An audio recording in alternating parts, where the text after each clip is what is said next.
is. Hold no punches! I'm real revolutionary right now. Support this man, Black Media. He makes sure that our stories are told. Thank you for being the voice of Black America, Roland. Stay black. I love y'all. All momentum we have now, we have to keep this going. The video looks phenomenal. See, this difference between Black Star Network and Black-owned media and something like CNN. You can't be Black-owned media and be scared. It's time to be smart. Bring your eyeballs home. You dig?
Today is Friday, January 16th, 2026. Coming up on Roland Martin Unfiltered, streaming live on the Black Star Network. I'm here in Dallas, where tomorrow I'll be delivering the MLK address for the City of Dallas's MLK Annual Gala. Now, speaking of Texas, a new Emerson poll is raising some serious questions, showing Texas State Representative James Tallarico up 9 points against Congresswoman Jasmine Crockett. I'll have Steve Phillips talking about how this poll is problematic. Also on today's show, Tennessee activist Pamela Moses is challenging the state's disenfranchisement laws there in Tennessee. 1 in 5, or 20% of African Americans in that state, cannot vote as a result of that particular law. Another example of Black history being erased, Frederick Douglass excluded from a U.S. coin honoring America's most celebrated leaders. Why?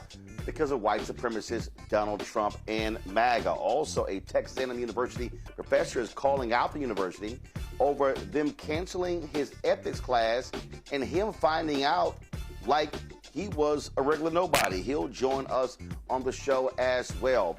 Plus, we have, of course, Black Star Network headlines with Brittany Noble. And also, I'm going to give y'all an update on a lawsuit that we had to file against a Black-owned company who never delivered the Sprinter that we ordered. You're watching Roland Martin Unfiltered on the Black Star Network. It's time to bring the funk. Let's go.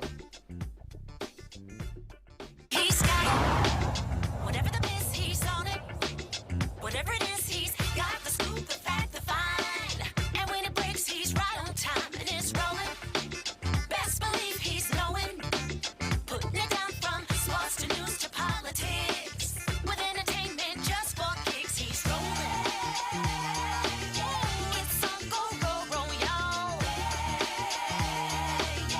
It's Roland Martin, yeah. Rolling with Roland now. He's funk, he's fresh, he's real, the best, you know he's Roland Martin now.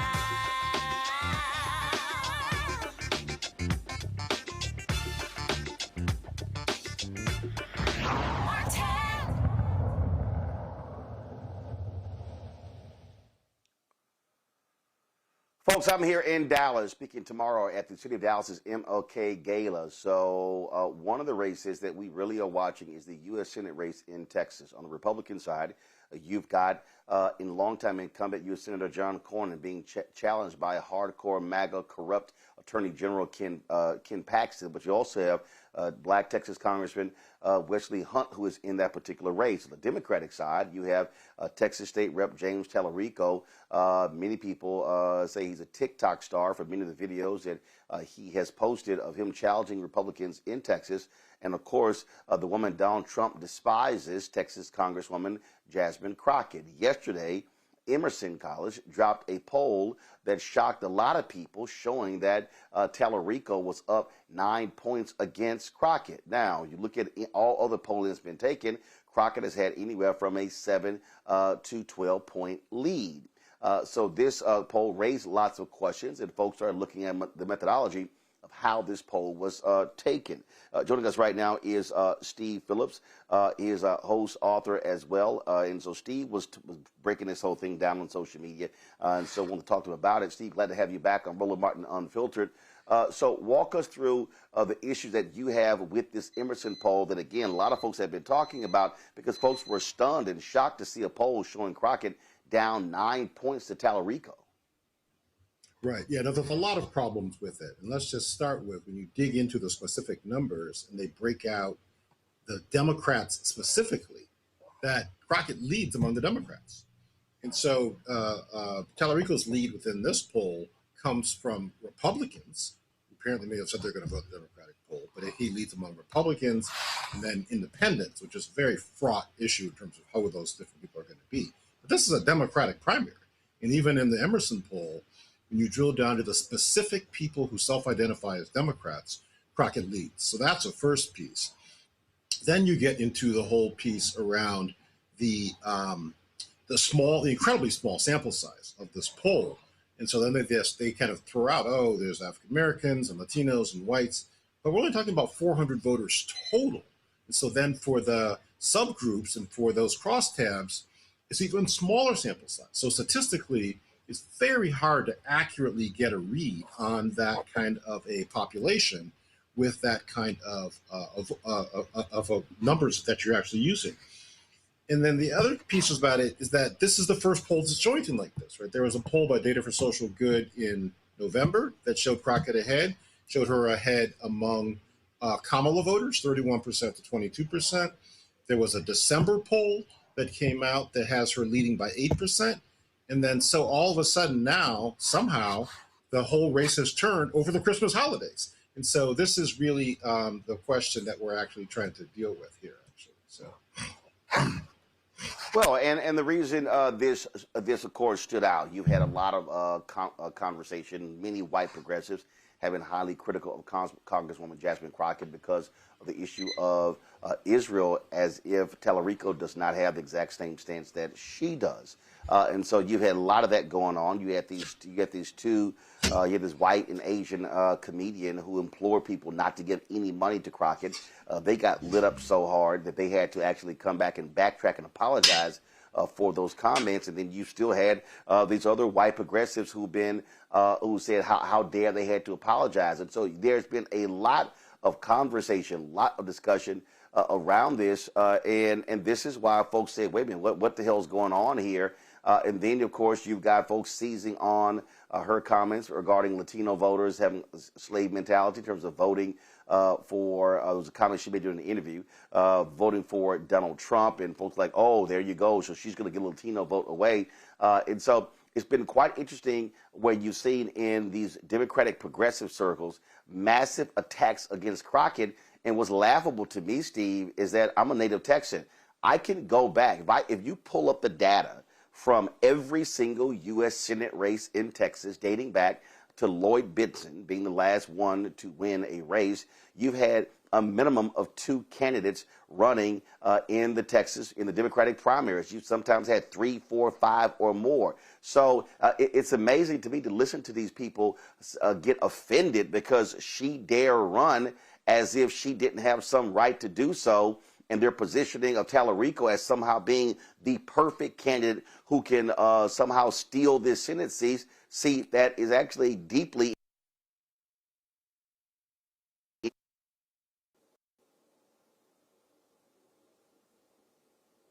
Yeah, so this Steve, really late. Yeah, I hear you. I have got you. You guys hear me? Okay. Okay. Yeah. It's really laid bare many of the problems within the progressive movement and the Democratic Party within this country, both in terms of the reluctance and the higher level of skepticism and doubt, both on race and gender lines. And so there's a predisposition to want to and feel comfortable to actually attack the Black woman candidate that I don't think there's a lot of self-awareness about in the Democratic Party. And then the other part about this is that there's this article in the New York Times, right, saying that Tallarico was the savior for the Democrats. And there's this deep-seated desire among Democrats to find the right white candidate who's kind of this age of enlightenment person who can reason with voters, go on Joe Rogan, and then win over the Trump people and get them to see the error of their ways. But Texas has had 30 years of Democrats not winning. And so it really is a fool's errand in that regard, at the same time as there are 5 million people of color who did not vote in the last midterm election. So that's where the upside is. And so which candidate offers that hope? Well, I've had to push back against many of these people saying, y'all clearly don't know a damn thing about Texas. The reality is 60% of Texas is Black and brown. 60% of Texas is made up of Latinos, African Americans, Asian Americans, Native Americans. 40% white. Yet, when it comes to voting, 60% of the people who vote are white, and 40% are Latino, African American, Asian American, Native American. So the reality is, what I have been saying for the longest is Texas is an unorganized state. Now, it does not mean that you don't have Black conservatives, Latino conservatives, Asian American conservatives.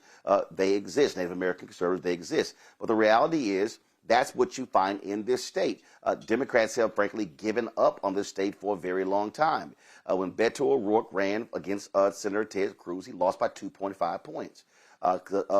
Then Congressman Colin Allred almost lost by 10 points to Ted Cruz last year. And what was also crazy, listen to these same people who were sitting here saying, oh my God, that Allred was the perfect candidate. I was kind of like, did y'all just skip last year where he literally lost by 10 points? It did not really gin up the vote among African Americans. And so then you hear all of this, oh my God, Crockett is so liberal, she's so liberal, and she's so polarizing, when what you need is somebody who can actually activate that vote. And so her strategy is, how can I turn out an abnormally large percent of African Americans, and then also tap into a lot of Latinos who are angered by Donald Trump and MAGA and their policies. And so what I've said, and again, I've met with Tallarico, I've got his number, I've texted him, of course I know Crockett as well, and I'm literally want to say to these people, so, yo, shut the hell up. I mean, the point of a primary is to get the best candidate as opposed to crowning somebody. And so I don't know what the hell these white progressives are talking about. And I've said, and last point here, Steve, I've said to nearly all of them, I think y'all shut the hell up because y'all not even from Texas. You got people from San Francisco, New York City, all these other places. I had some asshole who was from Australia who was sitting here commenting. I was like, what the hell? You know nothing about Texas, and that's also what's crazy to me. Right, yeah. And so this gets back to this piece about the model candidate. And then can we find, they're saying, the right white person who can reason and appeal and be able to win over white voters in a state that has 5 million non-voting people of color. There's almost 3 million eligible African Americans, and you only need like 4 million votes to win the statewide election and whatnot. And so the total upside is very clear from a mathematical standpoint. Getting more people of color inspired, engaged, organized, as you're saying, and mobilized. That's the path to victory within Texas. Not this notion about this time we're going to magically find somebody who can actually appeal to the Republicans and win them over. That hasn't worked for 30 years. And so we need to go a new direction. And Crockett clearly represents that direction. And not only that, I'm gonna say again, this is what people don't understand. When O'Rourke ran against Greg Abbott for governor of Texas, 75% of voters, 30 and under, did not vote. And right. and so that's what. And so what I said to these same people is, when you look at, listen, there are positives to a Tallarico. There are positives to a Crockett. Tallarico has drawbacks with the name ID. Crockett has drawbacks because of polarizing in terms of how Republicans feel about him. But the whole point is, you want somebody to win the Democratic primary, and then you want the party to coalesce around them. And that's why what I've been saying to a lot of these white progressives, what y'all don't understand is you're actually screwing Democrats, because what you're doing is you're pissing off the number one demographic that supports Democrat politics, and that's African Americans. And let's be perfectly clear, okay? No Democratic candidate, I don't care who that person is. And again, Tallarico's a great guy, but there is no Democratic candidate who can come close to beating a Republican in Texas if you piss off the one group that represents the largest group of eligible black voters of any state in the United States, and that's black Texans. 1.5 million black Texans who have not been inspired to vote. And so where are we going and focusing on that? So you're 100% correct, too, is that these progressives are actually undermining the prospects for unity after the primary by all these attacks on Crockett. If Tallarico has a platform and a program to put forward and a track record, he should do that. But all these progressives who are taking these shots at Jasmine Crockett and are not even self-aware enough to know that these are largely white progressives taking a shot at a black woman. And how does that resonate among the electorate? It's a very self-defeating proposition. People need to kind of check themselves and rethink how they're approaching this. All right, Steve Phillips, we appreciate it. Thanks a lot. Folks, let's, first of all, I'm going to go to a break. We're going to talk, no, I'm going to go and stick right here.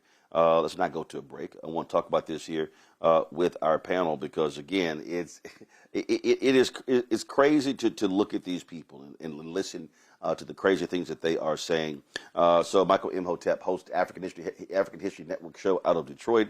Raven Schwam Curtis, political commentator and Blavity correspondent. Also Matt Manning, civil rights attorney out of Corpus Christi. Matt, I'll start with you. These white progressives are going to make me cuss these folks out. Let me be clear. I understand. I fully understand Gaza and the role that it played in the 2024 election. Dude, I'm in Texas. I'm still a registered voter in Texas. I'm telling you right now, that is not a dominant issue in this U.S. Senate race.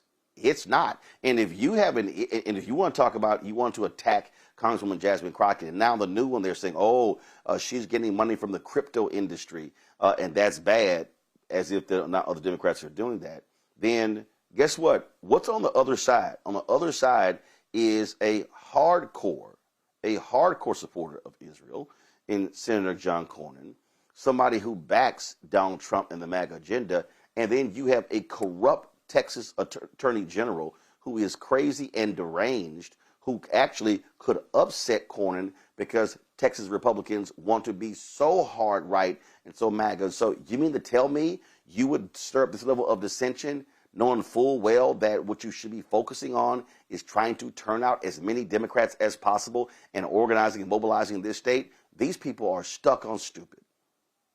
Yeah, they are. You're hitting the nail on the head. And, to talk about Ken Paxton, just this week his office issued an attorney general opinion saying that people should be able to bring handguns to the city of Corpus Christi city council meetings. So I might be on here talking pretty soon about the effects of that policy, because we know that right down the road from there, that Uvalde trial is going on in the very county that I live in. Ken Paxton is the absolute worst and shouldn't even be considered, as is John Cornyn. But in any event, you're 100% right. That's what I'm hearing around the water cooler. That's what I'm hearing at the lunch table. That's what I'm hearing out in the wild, is people continuing to say that Tallarico is kind of the prototypical candidate. And I think, Steve, and you hit the nail on the head. It's the progressives wanting to find what they believe to be the white savior, the person that they think is going to be most palatable to the crazies out in West Texas who are absolutely not going to vote Democrat anyway, who they want to bring over. They think Tallarico is the salvo for that. But I will tell you something I heard interestingly this week that I didn't expect to hear, at least in the way that I heard it. And I was talking to a young white guy, and he told me pretty frankly, he said, man, I'm not voting for Tallarico because that's exactly what we tried to get in Bethel, and that continues to not work. I'm voting for Crockett because we need to go in a completely different direction. We need new leadership, and Tallarico is more of the same. So I think that sentiment is out there, but I think none of that matters if it doesn't coalesce to people going to the polls and actually casting the vote to give her that opportunity. Because what it comes down to at the end of the day is there are people who are just going to think white is right, number one, and they're going to think a man is better than a woman. Even in 2026, unfortunately, that's still what we're dealing with, a lot of backwards people. And that's why I think some of the attacks that she's had are not attacks that are rooted in anything substantive. They're all straw man attacks because they're all trying to knock her down because she's not prototypical in their mind of the right candidate. So that's what I'm hearing here in Texas. But I am heartened to hear that there are some people who think we need to go ahead and break away and take a new tack. Raven, I responded on Threads to one of these crazy ass people. And I can tell you it was unbelievable. I traced back all of these races. The reality is you've never had an African-American woman run statewide. African-American man? Yes. Have you had Latinos run statewide? Yes. Have you had Latinas run statewide? Yes. Have you had white women run statewide for U.S. Senate? Yes.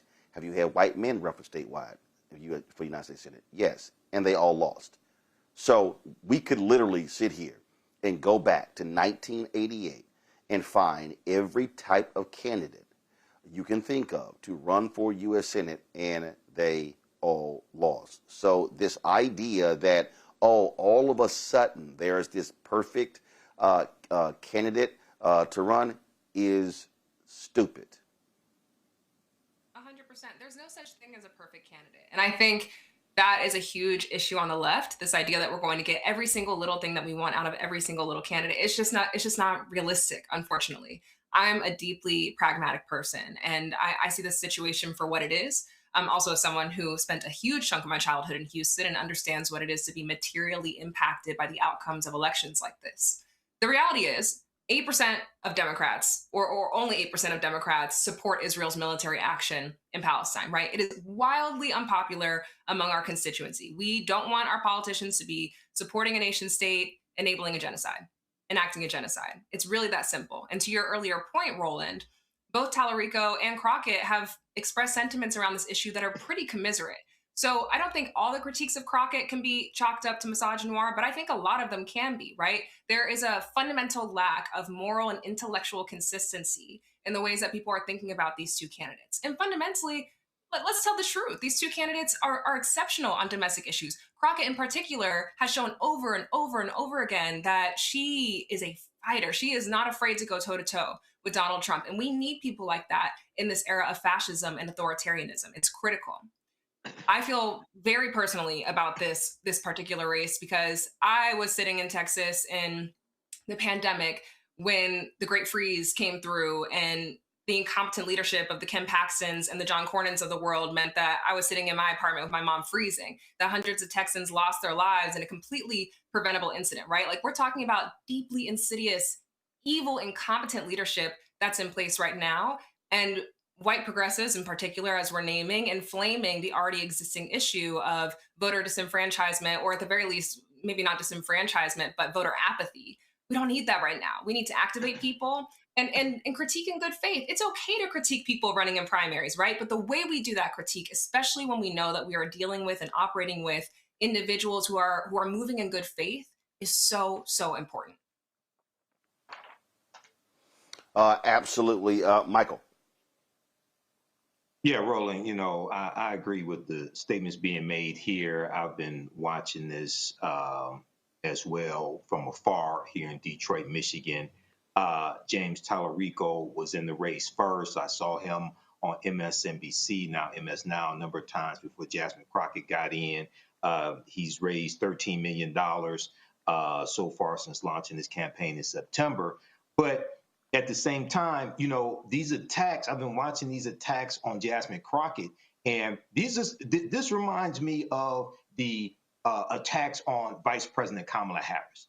And people wanted to hold Kamala Harris to a standard that they didn't want to hold Donald Trump to. And I've said before, you can't put Democrats under a microscope and then put a blindfold on when you deal with Republicans, right? The same criticism you have of Jasmine Crockett, you have to have of John Cornyn, Wesley Hunt, Ken Paxton. So a lot of these people on social media and TikTok, things like this, one, don't live in Texas. Two, don't even know who's running on the Republican side, because the people on the Republican side are much worse than Tallarico, Jasmine Crockett, any of this, right? So, and this is where a lot of these progressives shoot themselves in the foot. Okay, they did the same thing with Kamala Harris and Donald Trump. Didn't turn out because of Gaza, and Trump doesn't give a damn about the Palestinians, right? So hopefully Jasmine Crockett is able to pull this out. I think the primary is in March. I think it is, Roland. But I like the analysis. Yeah, primary is March 6th. Yeah, March 6th. Yeah, because I've been paying attention to this. I like the analysis you have from Steve Phillips as well, because this Emerson poll appears to be an outlier from some of the other polls that show Jasmine Crockett doing much better.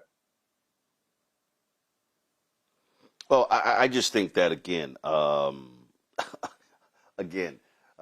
a lot of these people who are talking, a lot of them who are running their mouths, if you don't know anything about the state, the March 3rd primary, if you don't know anything about the state, seriously, be quiet. You don't know what the hell you're talking about. And I just don't understand what some of these people are thinking and operating. All right, y'all, going to go to a break. We come back, more Roland Martin Unfiltered right here on the Black Star Network. Next on the Black Table with me, Greg Carr. America is being reshaped in real time by a group of 6 people, unelected and without any checks and balances. By the end of the current Supreme Court session, education, the workplace, who gets to elect our leaders, and so much more could radically change. This week, we reconvene our legal roundtable and look at what the new America may look like and how we should respond. That's next on the Black Table, right here on the Black Star Network.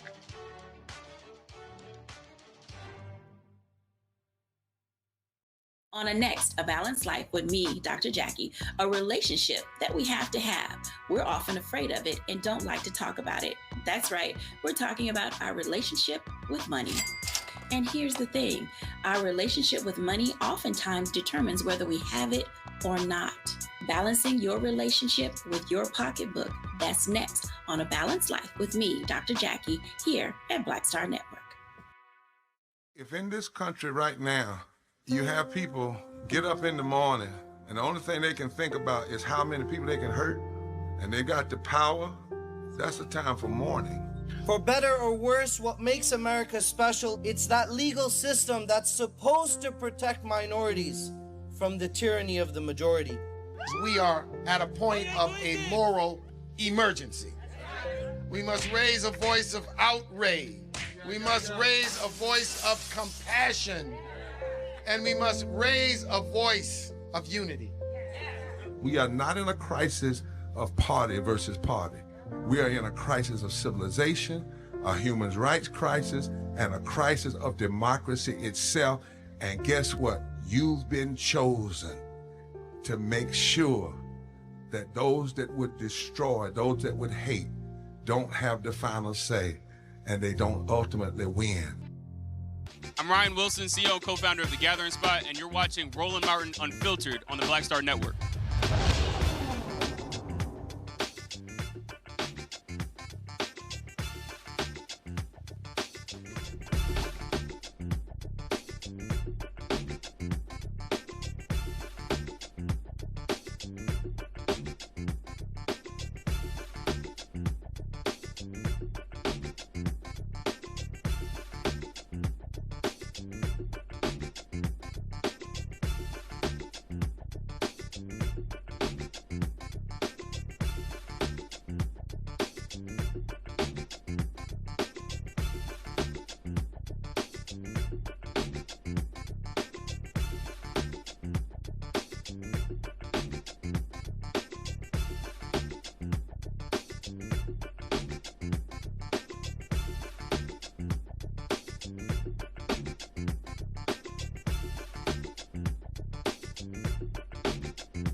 Folks, 2019, Tennessee activist Pamela Moses was found guilty for illegally registering to vote. She was sentenced to 6 years in prison for vote fraud. Now, she had been deemed permanently ineligible to vote in Tennessee due to a 2015 conviction for tampering with evidence. Now, she voted because of an error that was made by the state's Department of Corrections. Now, although the charges were later dropped, this experience has motivated her to really challenge this issue. Tennessee has a significant issue with the percentage of African Americans who are unable to vote due to their state laws. And so on Tuesday, a voting rights trial begins, making Pamela the first person in 100 years to challenge the law that prevents individuals who have been incarcerated from regaining their right to vote.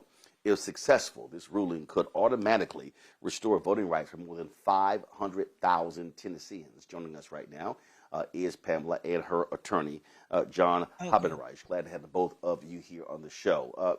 Pamela, we had you on before. This is an issue just today, not just today, but this week in Virginia. They moved forth with the second time that would move to a constitutional amendment that would restore the voting rights of the formerly incarcerated in Virginia. We saw what Desmond Meade and the Florida Rights Restoration Coalition did in Florida, where they got Amendment 4 passed, restoring the rights to 1.4 million people. This thing is real when we talk about how these states like Tennessee and Mississippi and others have felony disenfranchisement. Yeah, it's real. It's more than real because it has collateral consequences when you restrict a person's right to vote. In Tennessee, you not just keep them from voting, but you prevent them from holding public office. And so the reason why this case is monumental, as you know, I ran for U.S. Senate in 2024 against Marsha Blackburn, who's now trying to run for governor here. But I couldn't run for mayor, city council, school board, or alderman. If you are unable to register to vote, you're unable to run for any state offices. So essentially, by them prohibiting people from being able to register to vote and vote, they prohibit them from being able to represent people. And that's why you have a state that is bloody red, with a governor that's red, attorney general that's red, all the state reps, I think it's about 80-20 that's red. And when you have it locked and loaded like that, you can't get any change because they don't have to. You have no leverage because everybody is caught up in partisan, beliefs. And, that was one reason why I ran as an independent, to give people who were on either side a chance to look at me as a candidate and as a person. And so it's very real. And I appreciate the things that I learned when I met Desmond Meade and other people. And I think that's phenomenal what Florida did and Virginia. And I think it's time for Tennessee to do the same thing. And when you want to bring in your attorney, John, here, John, so walk us through in terms of what your focus is, or your strategy is going to be to appeal to the courts to restore, because look, Tennessee has been steadfast in standing for this, just like Mississippi has been. Yeah, you're exactly right, Roland. Tennessee has a long history of really pernicious felony disenfranchisement laws. We are one of the worst states in the country when it comes to the percentage of Black Tennesseans who are being disenfranchised. We have a really pernicious permanent disenfranchisement regime. It really goes back over 100 years. So we have several claims in this lawsuit. We have an equal protection claim because we have a statistics expert who has been able to really crack open the vault of data here in Tennessee and prove beyond a reasonable doubt that there is a massive disparate impact on Black Tennesseans when it comes to felony disenfranchisement, 3-to-1 or worse when compared to white voters. In some counties, it's 10-to-1. So we are going to be proving that on the stand through the state's own data, that this has a massive impact on Black Tennesseans. We also have claims relating to the history of felony disenfranchisement in Tennessee. Tennessee began with a commitment to voting rights early in these 1800s, and in fact, during the Reconstruction era, passed a constitutional amendment that was specifically designed to protect suffrage and to stop the state from ever manipulating the votes of its people. Unfortunately, just was with poll taxes and literacy tests and grandfather clauses, felony disenfranchisement really is the last vestige of Jim Crow. And we're here to challenge that, and we're excited to do that on Tuesday.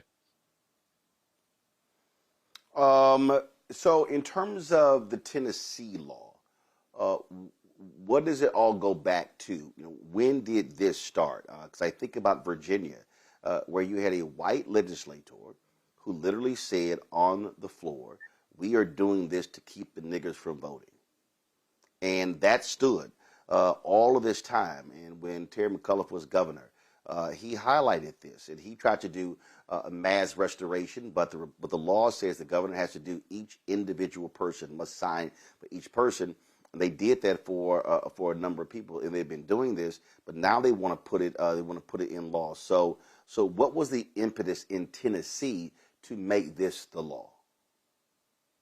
So going back over 100 years, we've had a history in Tennessee of adopting laws that work both practically and through the legal system to disenfranchise Black voters. There's been a long history after the Civil War, after Reconstruction, and with the advent of Jim Crow, of Tennessee passing a series of laws like poll taxes, like literacy tests, like felony disenfranchisement that worked specifically to deplete the power of Black citizens in Tennessee. Over the course of years, those laws have changed. They've taken a little bit different format. They've been amended, but they've never been done away with. And in fact, what happened in this case is that for a long time, Tennessee did not have permanent felony disenfranchisement. But in 2006, unfortunately, during an attempt to make it easier for people who had been convicted of felonies to restore their voting rights, during that process, an amendment was slipped into the bill that would, while at the same time allow certain people to get their rights restored, would have another category of people like Miss Moses who would be permanently disenfranchised and could never get their voting rights back. So unfortunately, it was one of those situations where a poison pill, so to speak, was slipped into some legislation that was introduced for a good purpose. And unfortunately, with the power shifts in Tennessee over the last 10 or 15 years, very little progress in the legislature has been made to try to reverse that. And so we've decided, along with the bravery and strength of Ms. Moses herself, who started this whole thing, we decided that litigation is the way that we're going to have to fix this. Pamela, look, we understand the impact of the law on African Americans, but this impacts white folks in Tennessee too. Are there white Tennesseans who are standing with you, saying, "Hey, we support your effort as well"? Yes, and I'm glad you brought that up, Roland, because when I was campaigning, I got an opportunity to go to 66 of the 95 counties. And I would say I met probably 8 out of 10 white males and some females who were disenfranchised. And it was shocking because, I don't want to look at this as a black and white thing, but it is what it is. But at the same time, Tennessee's population is not made up of majority black people. It's made up of a lot of, poor people in both rural and city areas, but it's made up of a lot of people who have been disenfranchised, and recently I had to go to a funeral in Knoxville where I went to school, and it was for my brother-in-law. He'd been murdered on New Year's Day, and he was 60 years old. And the last thing he said to me when I was running for office, he was like, you need to leave those white people alone. Don't be getting involved in those politics. And I was like, why? He was like, I'm just playing with you. He was like, I can't vote. I'm a felon. He said that, but I'm going to tell everybody I know to vote for you. That was the last thing a 60-year-old black man told me that never got the right to vote before he died. And he was a victim of gun violence. And so what I say with this case, this isn't about black or white. This is about right or wrong. Our president is a convicted felon. And the judges that I will appear before, who took an oath, sworn to uphold the United States and Tennessee Constitution, they are going to have to look themselves in the mirror. Because the future is coming. We're already here. We got robots and Elon and all kinds of stuff going on in Memphis. And if you do not want my children or people who've been, wrongfully incarcerated in prison like myself to have the right to vote, then you can't call yourself an American and you can't be for democracy. And it's very important that people understand that this is the trial of the century. And well, we're definitely going to be. Go ahead. And I hope that people will tune in, because you got courts and you got the court of public opinion, and the people need to be watching, because Tennessee claims to be a volunteer state. And it's time for us to volunteer to end slavery, because that's what this is. When you deny me the right to vote, you deny me the right to hold office. And that's what they've done. And I think President Trump, John, this really. I think he would John, support this really it is in light of this situation. Well, I won't say he's going to support it, John, because clearly there's MAGA is anti-black in so many different ways, and Republicans, their goal, and let's just be this is not just Tennessee, this is across the country. They are on record as saying, if we can shrink the voting populace, we stand a better chance of winning. And unfortunately, race plays a huge role when it comes to voting laws in America. You're exactly right, Roland. I'm counsel at my organization's called Protect Democracy, and we focus on a whole variety of issues. And voter suppression is a huge one. We have done felony disenfranchisement cases in other states, North Carolina, got one in Virginia right now. But we recognize that this administration, one of its primary goals is voter suppression. We've seen it come out of the president's mouth. We've seen it come out of various other people in the administration talking about making it harder to vote. You see devices all over the country, including in Tennessee, voter ID, limits on, so-called line warming, cutting down on early voting, cutting down on voting days. This is part and parcel of a number of tactics that the administration is using with as you say, the deliberate intent to stop people from voting. And when you look at the history of authoritarians, when they come into power, one of the targets right off the bat in every situation throughout history is marginalized communities. And at Protect Democracy, we recognize that, and we are prepared to fight back on behalf of these marginalized communities, fight back on efforts to suppress the vote, and fight back on efforts to transform our democracy into something more authoritarian. That's the whole mission of our organization, and we think this case is a big part of fulfilling that mission. All right. Well, look, good luck. Will this take place in state court or federal court? State. It's in state court. Supreme State Court. We're in 140 Adams, 10 a.m. Tuesday. We're in the Tennessee State Supreme Court, but it's a state issue. And do they allow? I'm not familiar. Do they allow live streaming, or is there no streaming? Oh, it will be live streamed on their YouTube with the Tennessee Court of Administration. All their cases are live streamed. Okay. So if you're not able to attend, watch it. All right. Well, good luck, Pamela. Good luck, John, and thank you so much. Good luck with this. Good luck with this case, because it truly is important. Thanks a lot. Thanks so much, Roland. Thank you. Have a good day.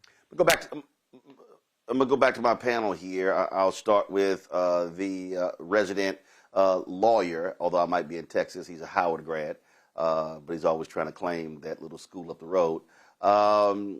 Matt, the point here is it's no doubt Republicans flat out they want to keep these laws on the books because they want to keep black folks from voting. And I asked that question about white folks. I hope white Tennesseans are rising up and saying, I want my right to vote back too. Yeah, because there are a lot of white felons too, people who are affected by this. In fact, I have a client here in Texas dealing with a similar issue regarding disenfranchisement, and we were talking about it earlier this week. But what I wanted to ask them, and maybe you or the other panelists have some information on this, what I think is especially insidious about this is I read the constitutional section so I could see kind of their argument.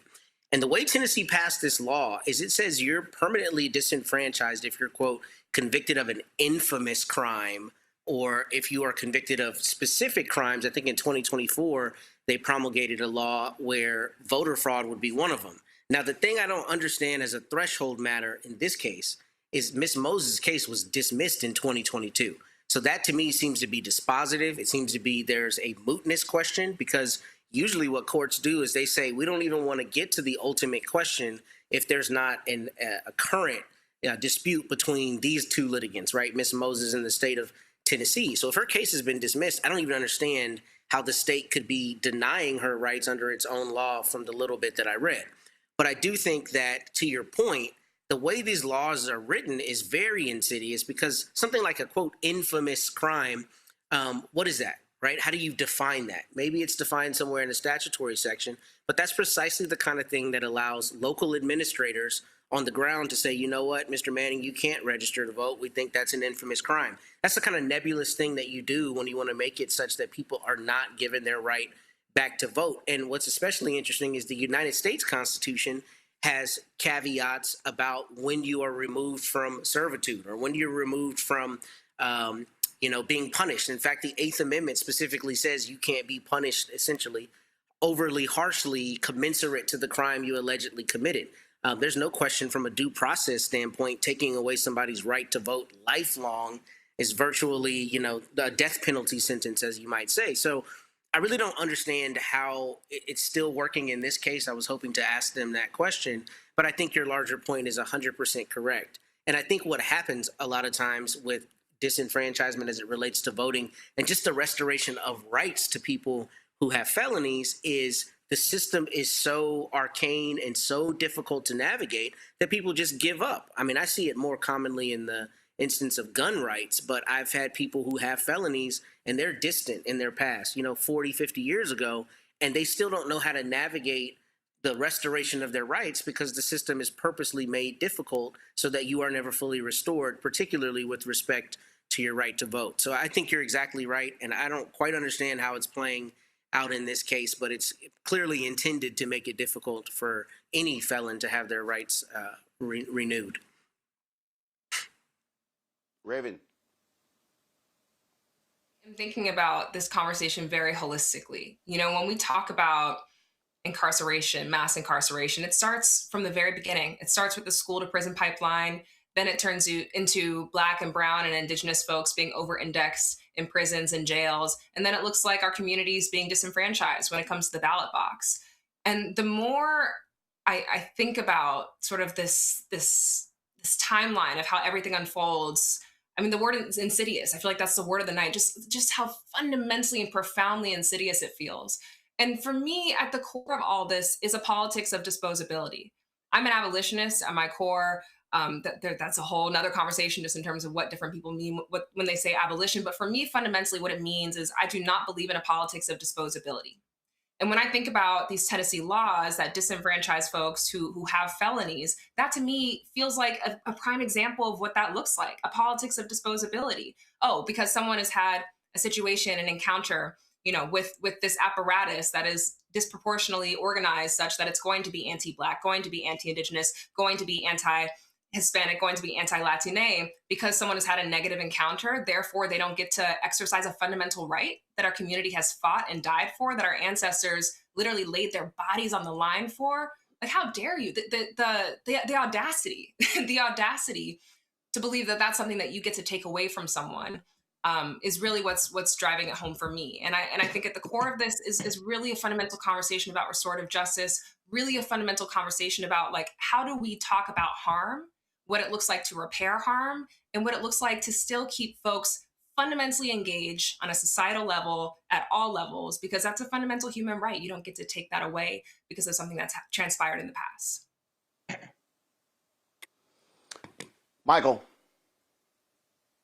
Yeah, Roland, when we look at this, we see after slavery ended, we see during the Reconstruction era, these felony disenfranchisement laws being put into place in various southern states. The earliest one that I see is Florida in 1868 when they rewrote their state constitution. Tennessee's dates back to the 1870s. And right now, looking at the Georgetown Journal of Law and Modern Critical Race Perspectives, they talk about how in Tennessee today, more than 1 in 10 Black adults are disenfranchised due to prior felony convictions. So this is a continuation of these ways to get around the 15th Amendment of 1870.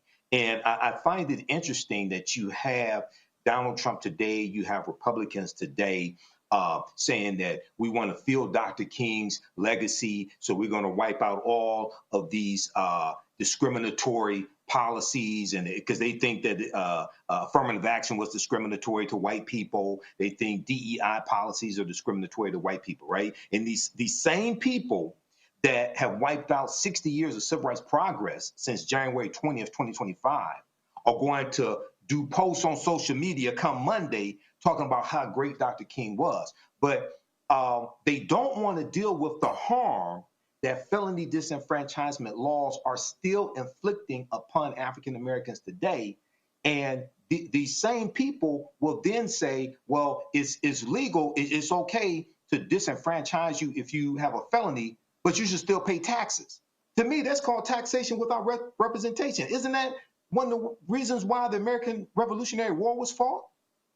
So once again, this goes to how many of these white supremacists fear the political power of African Americans, okay? And this is why we have to fight back and vote these people out of office. All right, folks, got to go to a break. We come back more on Roland Martin Unfiltered right here on the Black Star Network. Don't turn away. Lots for us to talk about and break down. And we talk about elections. Donald Trump gave an interview with Reuters where he said, you know, we've been doing so amazing. There's not even a need for an election in November. Y'all, be real. They want to steal the election. Don't be surprised if they try to stop the election. Ain't gonna work, but they gonna try it. You're watching Roland Martin Unfiltered on the Black Star Network. Folks, if you want to join our Bring the Funk fan club, that's the people who contribute to our show to make it possible for us to do the work that we do. We appreciate all of their support. Our goal every year is to get at least 20,000 of our fans contributing on average $50 each a year. That comes out to $4.19 a month, 13 cents a day.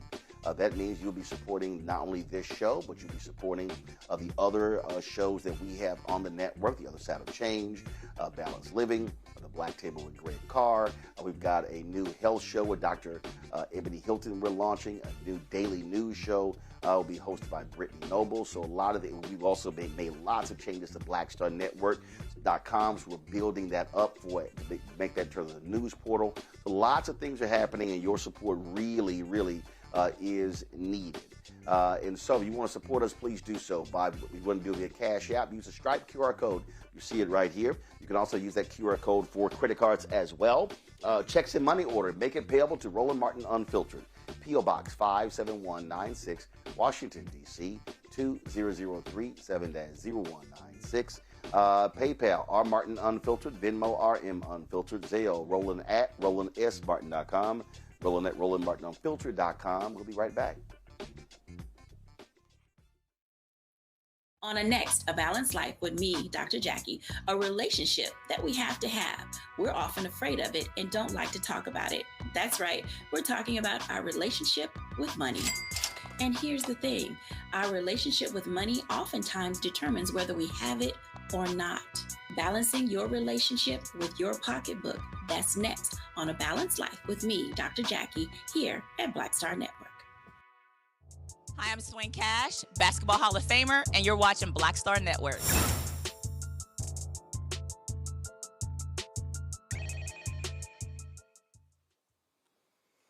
All right, folks, welcome back to the show. And let me also remind folks, if you have the Black Star Network app or haven't downloaded, we have a new provider, so you need to actually establish a new password to make sure that the app is working. So please, let's do that. And so again, establish a new password for your app. And so just want to let you know that we've had some people, they've had some issues, and so they're like, man, what's going on? It's not working. Well, that's what's going on. All right, folks. Let's go on to our next story. We've been covering a lot of these crazy stories that have been coming out. And how many times have we told y'all that what we are looking at right now is a white supremacist administration, an administration that does not give a damn about black people. The actions they have taken are perfectly clear. when it comes to denigrating, ignoring black people. Well, this year, the United States celebrates its 250th anniversary, and already MAGA is doing all their part to erase black people from this history. So the plan was, it had already been decided that 2 African Americans were going to be honored being on a U.S. coin, and one of them was Frederick Douglass. These will be put out by the U.S. Mint. Well, of course, now we know the Maryland-born Douglass, born a slave, the unbelievable life, career, orator, newspaper publisher, all those different things. But Trump and his white folks said, nah, we're not doing that. Well, joining us right now is Ventris Gibson, the immediate past director of the U.S. Mint, to talk about this here. Ventris, so take folks through what was already decided and how long that process was. How many coins are we talking about? How many Americans are going to be honored on these coins? The coins that are out now are not representative of the designs that were approved by the former Secretary Janet Yellen, approved by the Commission on Fine Arts, the Smithsonian Institute, and others. We worked diligently with Ruby Bridges' family and herself, of course, and Frederick Douglass, the appropriate contact points for that. But what is so important about this is the Semi-Quincentennial Commission Act of 2016 said very clearly they wanted a complete picture of American history. That was one requirement. The second requirement was to include women. And thus, when I was there as the director of the Mint, went out on a survey to the public where we framed the various pieces of history throughout the United States and had the public vote. We ran various groups, we did surveys, and as a result, we came up with the various periods of history. And then from there, asked the public, well, here's who do you think should?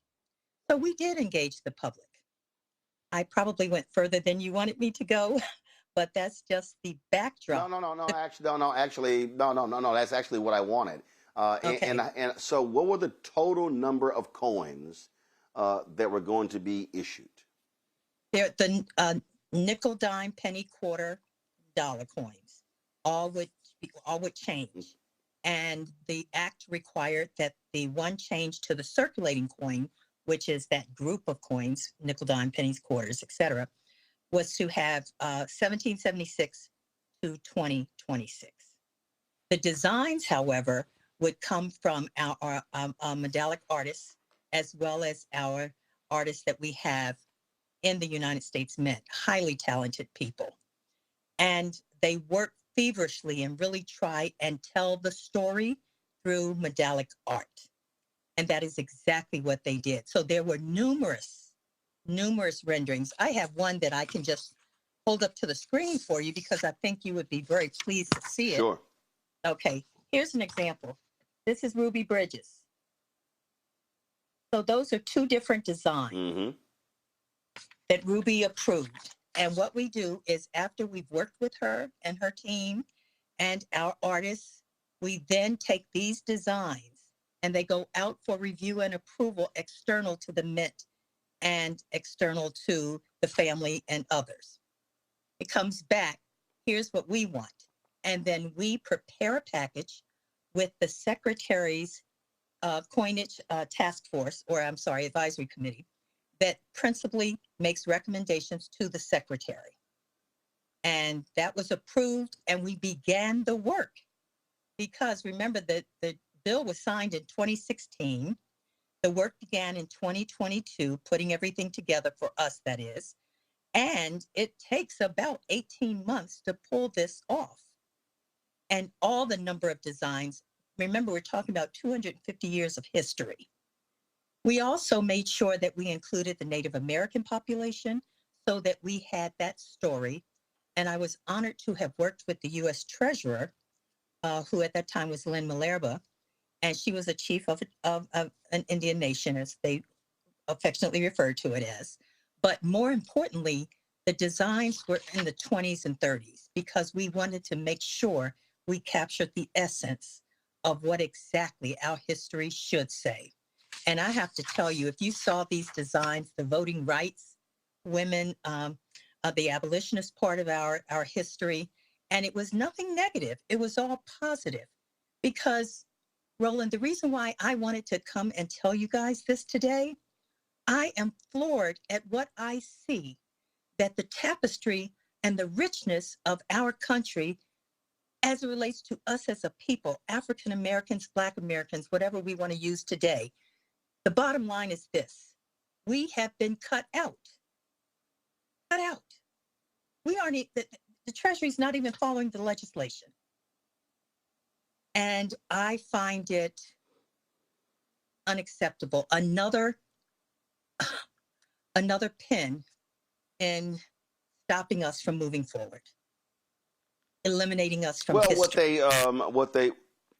What they claim this is about patriotism and putting patriots on. They also chalked these designs that you talked about up to wokeness and diversity, and so that's what this all is about. This is about whiteness, and so what Donald Trump and his Treasury Secretary Scott Bessent did, they totally ignored the committee as well. When they unveiled this, the 11 members of the committee didn't even show up for it as a statement of protest. Well, here's another to add to that. The law requires us, as well, I'm no longer with the Mint, but it was the best job ever. I loved all the work we did there, especially for connecting America through coins. But the bottom line is this president violating the law and having the Mint put his image on a coin, a circulating coin. And the reason why it infuriates me so is the law says no living president shall go on a coin. So I want to offer, okay, if you want to put Trump on there, a significant part of our American history is that we had an African-American president and an African-American vice president. That's historical for all of our 250 years. And yet a living president like the one we have in office is really trying to erase us as a people. And we've got to do something different, Roland. That's why I decided I was going to find out who else can I tell that this has got to stop. I offered that, why don't we find an African-American coin company and share these designs. They will not be circulating coins, of course, because it's really too late to do that. But giving our people an option, letting our children know that when you hold this coin in your hand, you are part of that history. Right now, the coins that are out there, and the Mint has said this, and I was surprised by that when, as we as Americans, when we hold these new coins in our hands, we will feel the connection to coins. I want to feel connection to my people. I want to feel that we are part of this country and have been, and so significantly so. And I want to stand and say, no, if it's up to me, I can try and do as much as I can in reaching out to others. And that's why I reached out to you, to Mike Dyson, and to you. Thank you. Well, this goes to show you the kind of folks that we have there. And when you are a massive narcissist, there's no shock that he would want to put his own face on a coin, and then he would have his lackeys defend doing so. And that's exactly what we're dealing with. Well, Ms. Gibson, we certainly appreciate you joining us, apprising us of this. And we certainly hope, as a result of this, more people become aware of this. And, of course, we'll be pushing this out through all of our social media channels as well. Thank you. And I just leave you with this, that Dr. King told us that injustice anywhere is a threat to justice every day. And we are realizing it every day. And yes, indeed, we are. We appreciate it. Thanks a lot. Thank you. Raven, I'll start with you. Let's just be real clear, and I got no problem saying it. These people, it's whitewashing. It's white supremacy. At the end of the day, their whole idea is like, oh, no, we don't want to talk about those things. We don't want to talk about women's suffrage. We don't want to talk about slavery. We don't want to talk about civil rights, because no, that's not how we should be talking about the power of what it means to be an American. They want to overlook those things as if they didn't exist. And so that is what we're dealing with. We are dealing with white supremacists who want to hold up a white view of America in its 250th year. That's absolutely right. This is straight up a historicity. And honestly, I'm somewhere between enraged and like on the verge of tears almost, because it's so sad and so shameful that 250 years into this project called the United States of America, the leaders in this country still refuse to reckon with this nation's original sins. Chattel slavery, indigenous genocide, land theft, the list goes on and on. And the alternatives of who they want to put on those coins are the founding fathers. This administration is obsessed with the founding fathers. But let's break it down, right? James Madison, enslaver. George Washington, enslaver. Thomas Jefferson, enslaver and assaulter. Let's not forget about Sally Hemings, right? They just keep showing their colors over and over and over again. And I know there's a lot going on in the news cycle right now, so folks may have missed this, but the White House actually partnered with Prager University to push out these AI-generated, videos of the founding fathers with the intention of essentially pushing out more of this ahistoricity. So it's really just astoundingly predictable. I think this goes even beyond a quote-unquote colorblind positionality in terms of these politics. It's really something much more sinister. It really is an attempt to rewrite and obfuscate the histories of communities on the project. Look, I mean, these people don't care about any of this. It is about whiteness, Michael, pure and simple. That is their focus. That is their strategy. I mean, they are just making my book, White Fear, just come alive every single day with every move they make.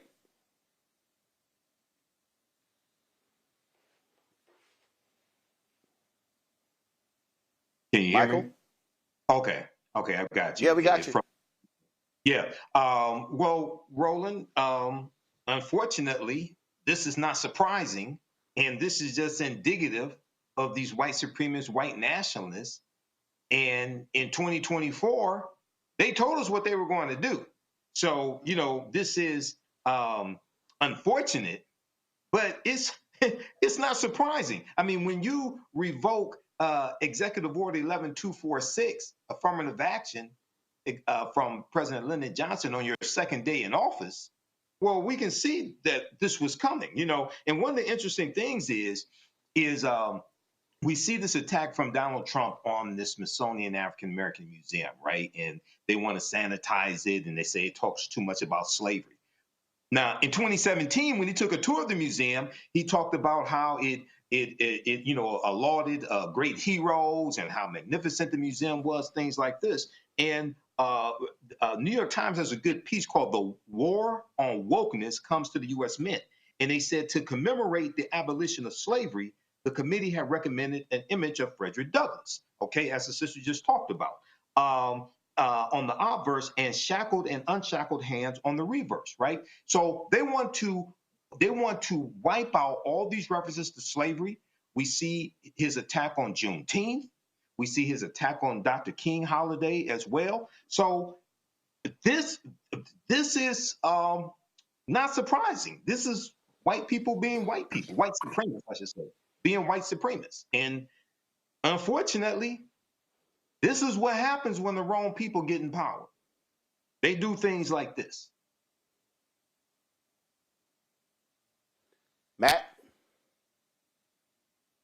So one thing I wanted to ask Ms. Gibson is how the Mint determines what its priorities are when you have, new circulating coins coming out like this, because there's got to be some component there where they talk about, the psychology of a minted coin, the patriotic value, making sure people are on it, all that kind of thing, because I'm sure there's some psychological questions that go into that. So the first question is, how does the Mint even decide how you're going to show? They got all of that. Matt, no. Right. I said, Matt, what you laying like if you pull up, they got all of that. These folks don't care. Yeah. They just run roughshod. They don't care about the law, the rules, the committee, the choices. They don't care about it was public. They like, damn that. They went woke, woke. That's wokeness. It's out. No doubt, no doubt. And I agree with you. But the reason I was getting to that is because the thing that's really interesting about this is the reason they're saying the quiet part out loud, which is we don't care about anybody who's not white, is the actual theme is something like America's journey to a more perfect union, right?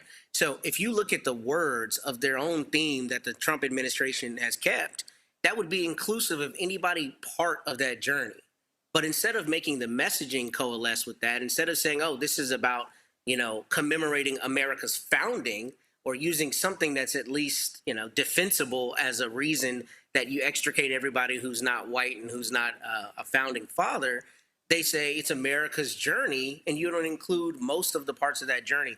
We know it's racism. There's no question with that. But it's interesting that this administration has gotten so brazen and they are so used to just making the message that they want to make that they don't even try to enshroud it in anything. They just say America's journey doesn't include Negroes. America's journey doesn't include Latinos, Chicanos. It does not include anybody who's not white. And I think that's emblematic of the fact that every one of these coins is a white person. And that to me seems like if you have any, intellectual honesty, if it's America's journey, it's got to include some, representative of all parts of that journey. And this clearly is not that. And then the other thing about him being a living person on circulated coins, it's crazy to me, the extent to which we as a society have accepted rule breaking from the president of the United States. We talk about it on this show all the time. But I mean, that's about as brazen and unequivocal and overstepping of the law as you get. You're a living person. You can't be on a minted coin. Bump that. I'm about to be on this minted coin. I mean, we're just in Banana Republic territory now because you just do whatever you want. And that's, obviously shown by them rescinding all of the work that had gone in to make sure this was a more inclusive and representative showing of America's journey toward a perfect union. If I can jump in and add on just a little bit there. Yeah, go ahead. Sorry, I'm breaking form. I just want to say white people and specifically white men, they're not even giving white women their flowers here. Like, there's no interest in that either. So I just wanted to name that real quick. Oh, no.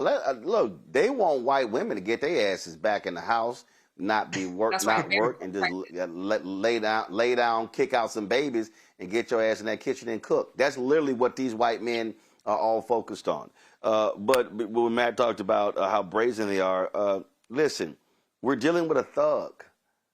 I mean, listen, this fool here, shortly after Netflix made their decision when it came to Paramount, he bought some Netflix bonds. Donald Trump is everything we talked about. He desires to be a king. He desires to be a dictator. He loved how they would hang the banners of the Soviet leaders and the North Korean leaders in these other countries, Saddam Hussein. He loves all of that. That's what he desires. So it's no shock. Yep, I'm going on the coin. I don't give a damn what y'all think. Oh, there are rules against that? Don't give a damn. Yeah, I'm going to personally enrich myself. I'm telling you right now, I'm going to go ahead and put a number on this here. By the time of the inauguration in January 2029, I believe Donald Trump is going to, and with his children and everything, he is going to enrich himself to the tune of $20 billion. And I believe that is being conservative. I believe that they are going to do deals. They do not care. They are brazen.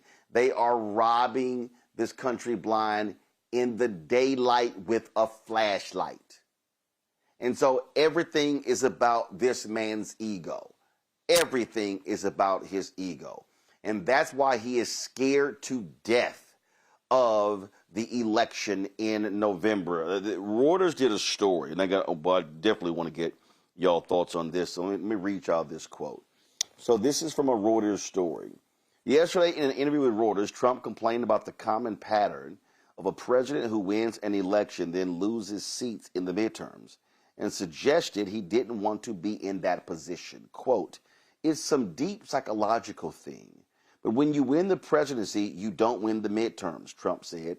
He went on to say that he had accomplished so much that, quote, when you think of it, we shouldn't even have an election. Michael. Oh, I'll take this one first. Absolutely. And he doesn't want to have an election. Well, that's why I call your damn name. That's why I call your name first. Right. No. That's why I call your name first. Right. Okay. Yeah, he doesn't want to have an election. Right. He would try to do everything he can to make sure we don't have an election in 2026. And if there is one, expect him to deploy the National Guard, to have ICE running rampant through cities that have high African-American populations, Democratic cities like he is now. What's going on in Minneapolis right now, that's the dry run. That's the test. That's so they can get everything together. And in the New York Times article, the extensive New York Times interview he did, I think they interviewed him for about an hour, like 1 or 2 weeks ago. He said something to the effect that he regretted not seizing the voting machines in the previous presidential election, right? So he's signaling. I've said this before. I've said this for years. Everything that Trump does, he tells you ahead of time he's going to do it. The problem is a lot of people don't believe him. And I'm telling you right now, as Stephen Bannon said, they figured out 6 or 7 ways for him to serve a third term, or however they want to phrase it. They're going to try to run that game too. I'm telling you. Yeah. So I believe them. Absolutely. They're going to try it. We got to fight harder, and we have to stop them.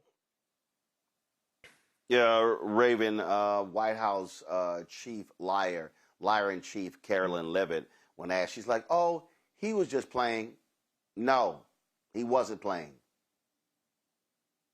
And also, even if he was, what do you mean he was just playing? That's the president of the United States of America. You don't play about that. And we have precedents for this, right? Did we forget about the big lie? Right? Like, this man has already shown us that he is a horribly sore loser. And when he doesn't get his way, he will do everything in his power to usurp the legislative precedents and the decisions that constituents made when they went to the ballot box. This man is a sore loser, and he absolutely will do everything in his power to rig the midterms if we do not fight back like hell. 100%. He's made awful decisions since he's been in office. The one big beautiful bill, more like the big ugly bill, the big bodacious bill. Folks can't afford their health care. Folks can't afford their groceries. Folks can't afford their housing. Are we great yet? Did we do it? Was this worth it, y'all, putting this bigot in office? Because where one form of bigotry exists, all the other forms exist too. And at the core of all of this is class warfare. This is a man who is a billionaire. He's 4 other billionaires. And to your point, Roland, he is using his positionality of power right now to further enrich himself. Let's talk about crypto. Let's talk about the Genius Act. Let's talk about all those loopholes. Let's talk about how he's already enriched himself. Billions of dollars. This is not abstract. It's happening in real time right in front of us. But so much is transpiring at the same time. It's like a blitzkrieg. It's hard to identify all the evil stuff that's going on because it's happening too fast. But let's not be confused. This is not business as usual. And we need to be real intentional about midterms coming up here in a couple of months. Matt, there's nothing with MAGA I trust. Nothing. I don't give a damn what it is. They absolutely want to steal elections. They absolutely don't want to be held accountable. And what Trump is really angry about, dude, you mad because the public ain't buying your BS. The public has said that the last year has been a failure. And then he was begging Republicans, don't lose, because y'all lose, they gonna impeach me. Please, we can't have that happen. I'm like, impeach his ass. Let's go. Yeah, affordability is a made-up Democrat word, right? Even though in the election you were talking about how you're going to put a chicken in every pot, proverbially. But look, here's the truth of it. Since before he was running again, or when he started talking about running again, I said exactly this. This man is going to come in and say, I'm finna be president as long as I want to be president. And I say that tongue in cheek, but this is what we're trending toward. And part of this is all of our fault. What we have done in this society is we have legitimized this stuff that is out in the ether that would just be beyond the pale. I think Raven kind of alluded to it earlier when she said, this is the president of the United States. Before the Trump administration, we not only would have been mortified by this, but it would have probably been political suicide for a president to say we're not going to have elections. But because we're in a banana republic, the president can, quote, make a joke like that, and then Caroline Levitt can go on and say, oh, he's just joking. No, you don't joke about that kind of thing, because that's the kind of thing that is a fundamental bedrock part of our society. We got to have full and fair and free elections, and you don't get to say that we're not going to have elections at all. So, yeah, he's afraid of being impeached. And he's also able to say whatever he wants to say because we give him a bullhorn to say the bullshit he continues to say. And we as a society talk about it like it's something that needs to be discussed academically rather than said, this is absolutely banana pancakes. We cannot give this a second of our time because it's not a thing that should be discussed or given any credibility. On top of that, you talk about his narcissism and you talk about how egocentric he is. But I think a thing we don't talk about enough is that he is an egocentric puppet. It's James Blair and Stephen Miller and all these crazies who've laid in wait for all of these years to have the perfect person be their bullhorn and their mouthpiece to go out and say all of this insane stuff and to say the quiet part out loud that a lot of people are thinking in their rooms at home when they are tired of seeing black people take their country. That's what we're seeing. We're seeing kingmakers use the puppeteer, use the puppet, act as the puppeteer, and have him enact this insane policy. I mean, we are seriously sitting here talking about the president joking about us not having elections. That's exactly the kind of thing they would get on TV and say, this is why we need to go into X third world country and go depose their government because they're denying their citizens elections. But our president gets on TV and says, I'm not going to have elections, or rather says it in an interview. I mean, I don't even know what we're doing discussing this because this is the kind of thing that we have come to as a country that we should never have countenanced, and we should never give any kind of time to discuss this kind of stuff. I mean, I know we have to, but we shouldn't be doing it in the way that we are, which is giving it any credibility because it's absurd. Well, many folks said him running for the White House was absurd. And these idiots chose to do it twice. Quick break. We come back. Black Star Network headlines with Brittany Noble. And then we'll talk about the absolute mess that the right wing is creating at Texas A&M University, my alma mater. Talk about being stuck on stupid. You're watching Roland Martin Unfiltered right here on the Black Star Network. If in this country right now, you have people get up in the morning and the only thing they can think about is how many people they can hurt, and they got the power, that's the time for mourning. For better or worse, what makes America special, it's that legal system that's supposed to protect minorities from the tyranny of the majority. We are at a point of a moral emergency. We must raise a voice of outrage. We must raise a voice of compassion. And we must raise a voice of unity. We are not in a crisis of party versus party. We are in a crisis of civilization, a human rights crisis, and a crisis of democracy itself. And guess what? You've been chosen to make sure that those that would destroy, those that would hate, don't have the final say, and they don't ultimately win. They said the quiet part out loud. Black votes are a threat, so they erased them. After the Supreme Court gutted the Voting Rights Act in 2013, Republican legislatures moved fast.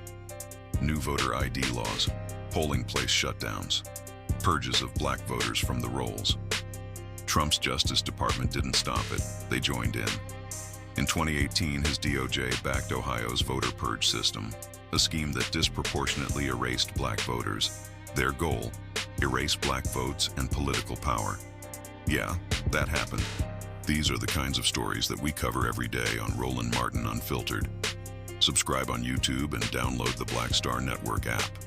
Support fact-based independent journalism that centers African Americans and the issues that matter to our community.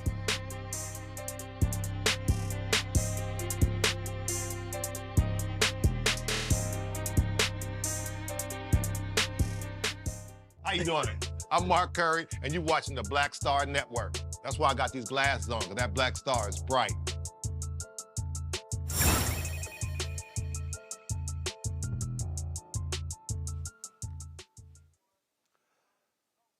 All right, folks, time for Black Star Network headlines with Brittany Noble. Roland, all 5 men charged in connection with the death of Southern University student Caleb Wilson have entered not guilty pleas. Wilson's parents and siblings were seated in the front row as Isaiah Smith, Kai Thurman, Caleb McCrae, Winston Sanders, and Jaden Landrum entered their pleas. After their arrest in March, 3 of the defendants were indicted on felony hazing charges. The charges stem from a hazing incident at a warehouse on February 26.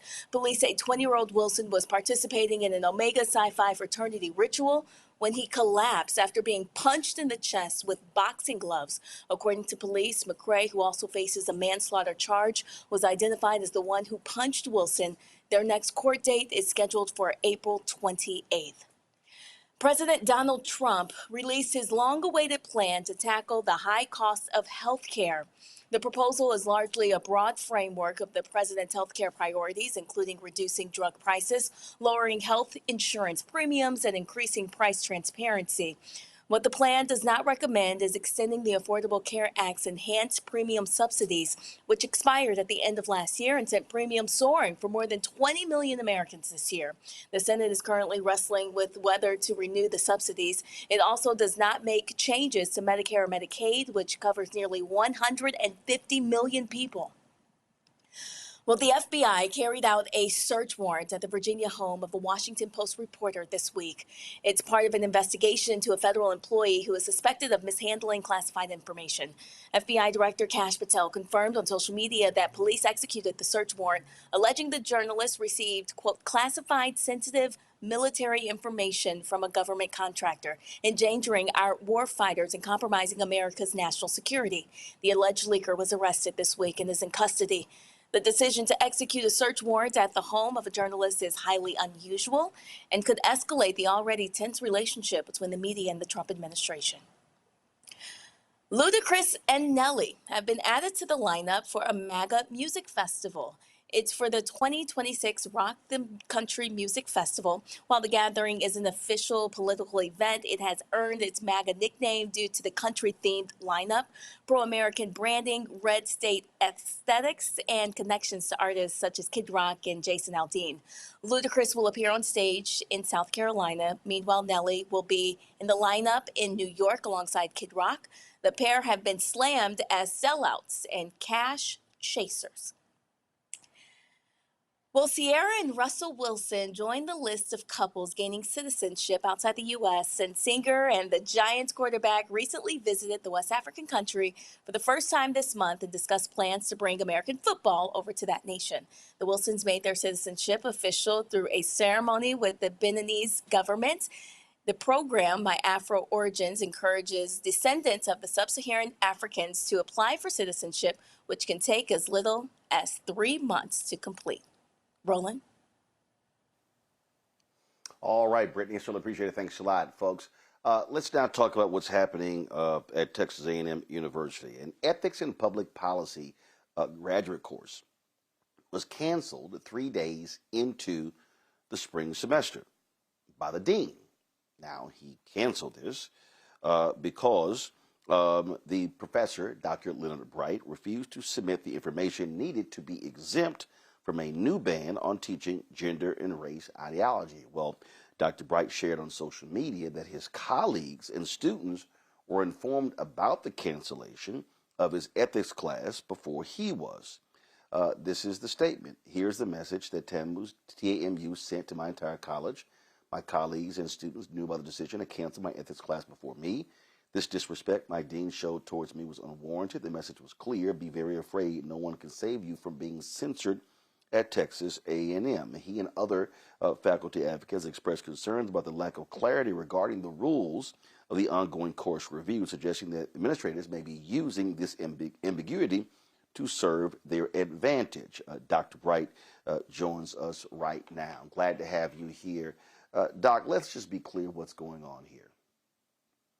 Texas is being governed by the Republican Taliban. What you have going on in Texas with Governor Greg Abbott, Lieutenant Governor Dan Patrick, led by a crazed, deranged, right-wing state legislator who's an A&M graduate, led by a hardcore, right-wing, deranged website that all of the Republicans follow. What they want to do is they believe that Texas universities are too liberal, and they actually want to turn Texas A&M into the most conservative institution in the state. They're doing the exact same thing at University of Texas because they believe that they have gone too far left. They are imposing right-wing zealots in leadership positions as chancellors, as presidents, and putting them on boards. So let's be perfectly clear what's going on here in Texas. This is all driven by white Republican politics.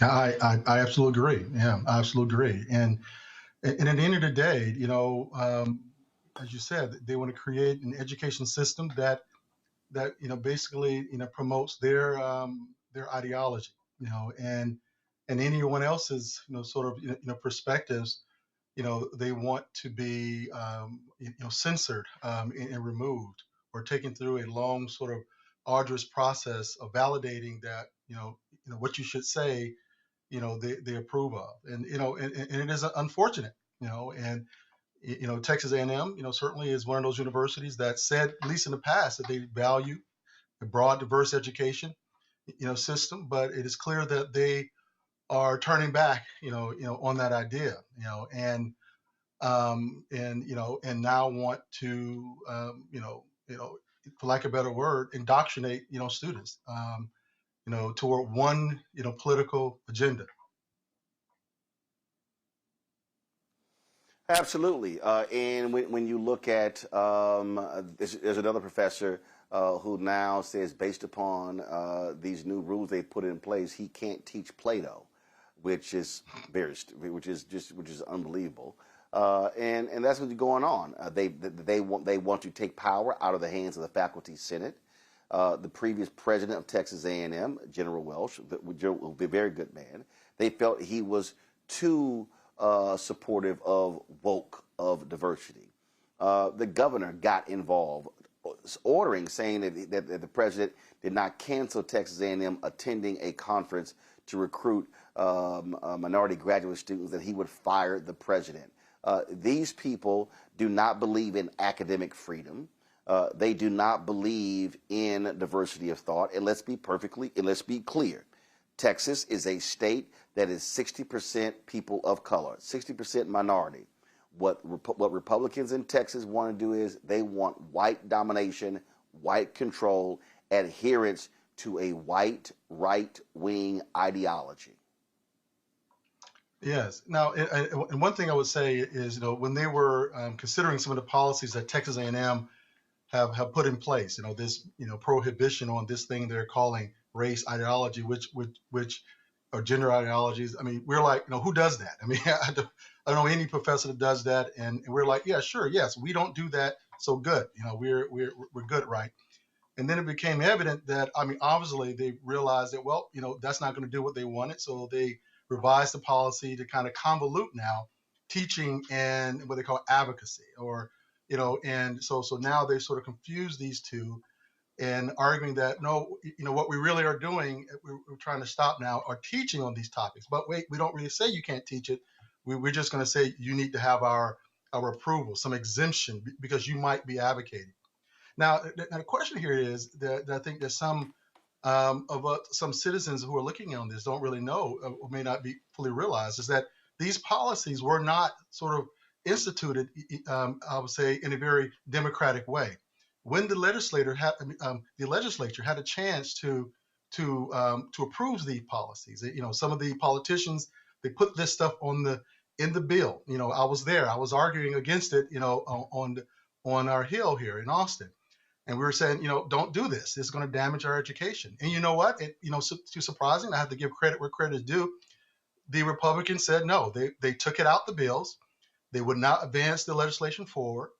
And so they said, okay, yes, you should not advocate for anything. And we agree with that, sure. Our job is not to promote a particular agenda. Our job is to present the full picture for students, especially around contested ideas, so they can make the decisions for themselves. But we're teaching them about the facts, the evidence, and how to distinguish between misinformation, disinformation, and to be prepared for this broad world. I mean, you may not agree with everything, but at least you are aware. So they failed at the legislature. So now they have come down, to the universities and have backdoored it, through our Board of Regents. So it doesn't take a vote. It just take a governor who wants these things done, and he's appointed a Board of Regents that they're going to follow his orders. And now we have these very draconian, highly censored policies that essentially tell me when I walk into my classrooms, I have to deny, basically who I am. I'm a Black man, and I'm supposed to sit there and say, oh, I can't talk about my experiences because, they have not approved that. And I have to whitewash this, and take out all the juicy parts that they need to understand and know, because someone says, well, who I am, they want to de-emphasize. And that is highly unfortunate. Questions for my panel. I'll start with you, Matt. So, Dr. Bright, I was going to ask about the tenure law. I know tenure had come up, and I know you were talking about some of the changes there in Austin at the legislature. And I guess my question is this, twofold. First, is there a concern that if you teach something outside of the bounds of what's been expressly approved, that it'll be called professional incompetence, and then essentially you'll be on the chopping block for, allegedly having been professionally incompetent? If so, before you answer that, I'll tell you there's a corollary between that and exactly what they did with DAs in Texas. To try to control district attorneys, they tried to change what constitutes professional incompetence. But what I'm specifically interested in is just kind of from a due process standpoint, what rights you have as a professor, because the concerning thing to me is this is really the last bastion of free thought, right? I mean, colleges and universities, you're supposed to really grapple with these ideas, especially in a class like ethics. So where are the bounds on that? What are your due process rights? What kind of autonomy do you have on what you can actually teach that doesn't have to be rubber stamped by the administration? Yes, so that's a great question, and really, the way they have done this, they're essentially have removed our due process rights. So basically, the way this sort of exemption process is working is sort of like a trap. They're saying, and they tried to apply that to me. They wanted me to be dishonest in terms of what my class is about. They wanted me, they didn't want to accept that an ethics class, a public service no less, should not discuss issues of race, gender, and sexuality throughout the class, especially given the power that public servers are going to have. As we see today, we see with ICE, we see all this. I mean, these are public servers that will come through a program, like ours, and our job is to help them do their job better, do it well for behalf of all citizens. So the way they're doing this with this exemption, they're saying, okay, all right, put on paper exactly what you're doing. Tell us every little detail, and if we allow you to do the class, you got to stick to that. And we might tell you you can't do these kinds of things. So we're going to censor this, but we'll let you do these things over here on this day or that day or regards to that. And now you've put it in writing that this is all I'm doing, right? And we're going to approve it. And now down the line, when a student comes or someone sets you up and say, wait a minute, Dr. Bright was talking about this on day 2, but you said he can only talk about this on day 4. I mean, he put that in writing. And guess what? They've already told us that we can be penalized up to and including termination. So and these are things that even as a tenured professor, I mean, I am the only Black tenured professor in my entire college. I am the only one that has ever been promoted to full professor in the entire history of my college. So right there, it tells you that there's a race issue here at Texas A&M when it comes to professors. So despite all that, if I had a student to come say, I somehow misrepresented, the university is going to say, I misrepresented my class, and I can lose my tenure. I mean, they'll draw me up and dismiss me potentially for cause. One of the administrators said, if we're found to have intentionally done it, we can be dismissed. So it just throws all this, into flux. Again, Texas A&M have said that they have these policies. We're seeing that they're quite willing to violate them and just give a reason. And right now, I fear that many of our faculty members, in an effort to keep their jobs, are voluntarily and unintentionally sacrificing their academic freedom and the quality of their education, by these tactics, that Texas A&M is now using to, as you say, whitewash and purify our education of any idea that they disagree with. And today it happens to be race, gender, and sexuality. Next week, tomorrow, next year, it's going to be something else. They're going to add to this. Roland, can I ask a follow-up question? Yeah, go ahead. Okay. Real quick, Professor Bright. So what are you seeing on the ground in terms of the effect this is having on the back end with the students? And what I mean is, are you seeing students who are, attacking grades, or rather appealing grades, for instance, that you give on the basis of, hey, I held a different position than what I thought Professor Bright was advocating for, or he taught this thing and he's not taking into account my political ideology? I mean, is that affecting on the back end what you're able to do in terms of your appraisal of a student's work as a professor?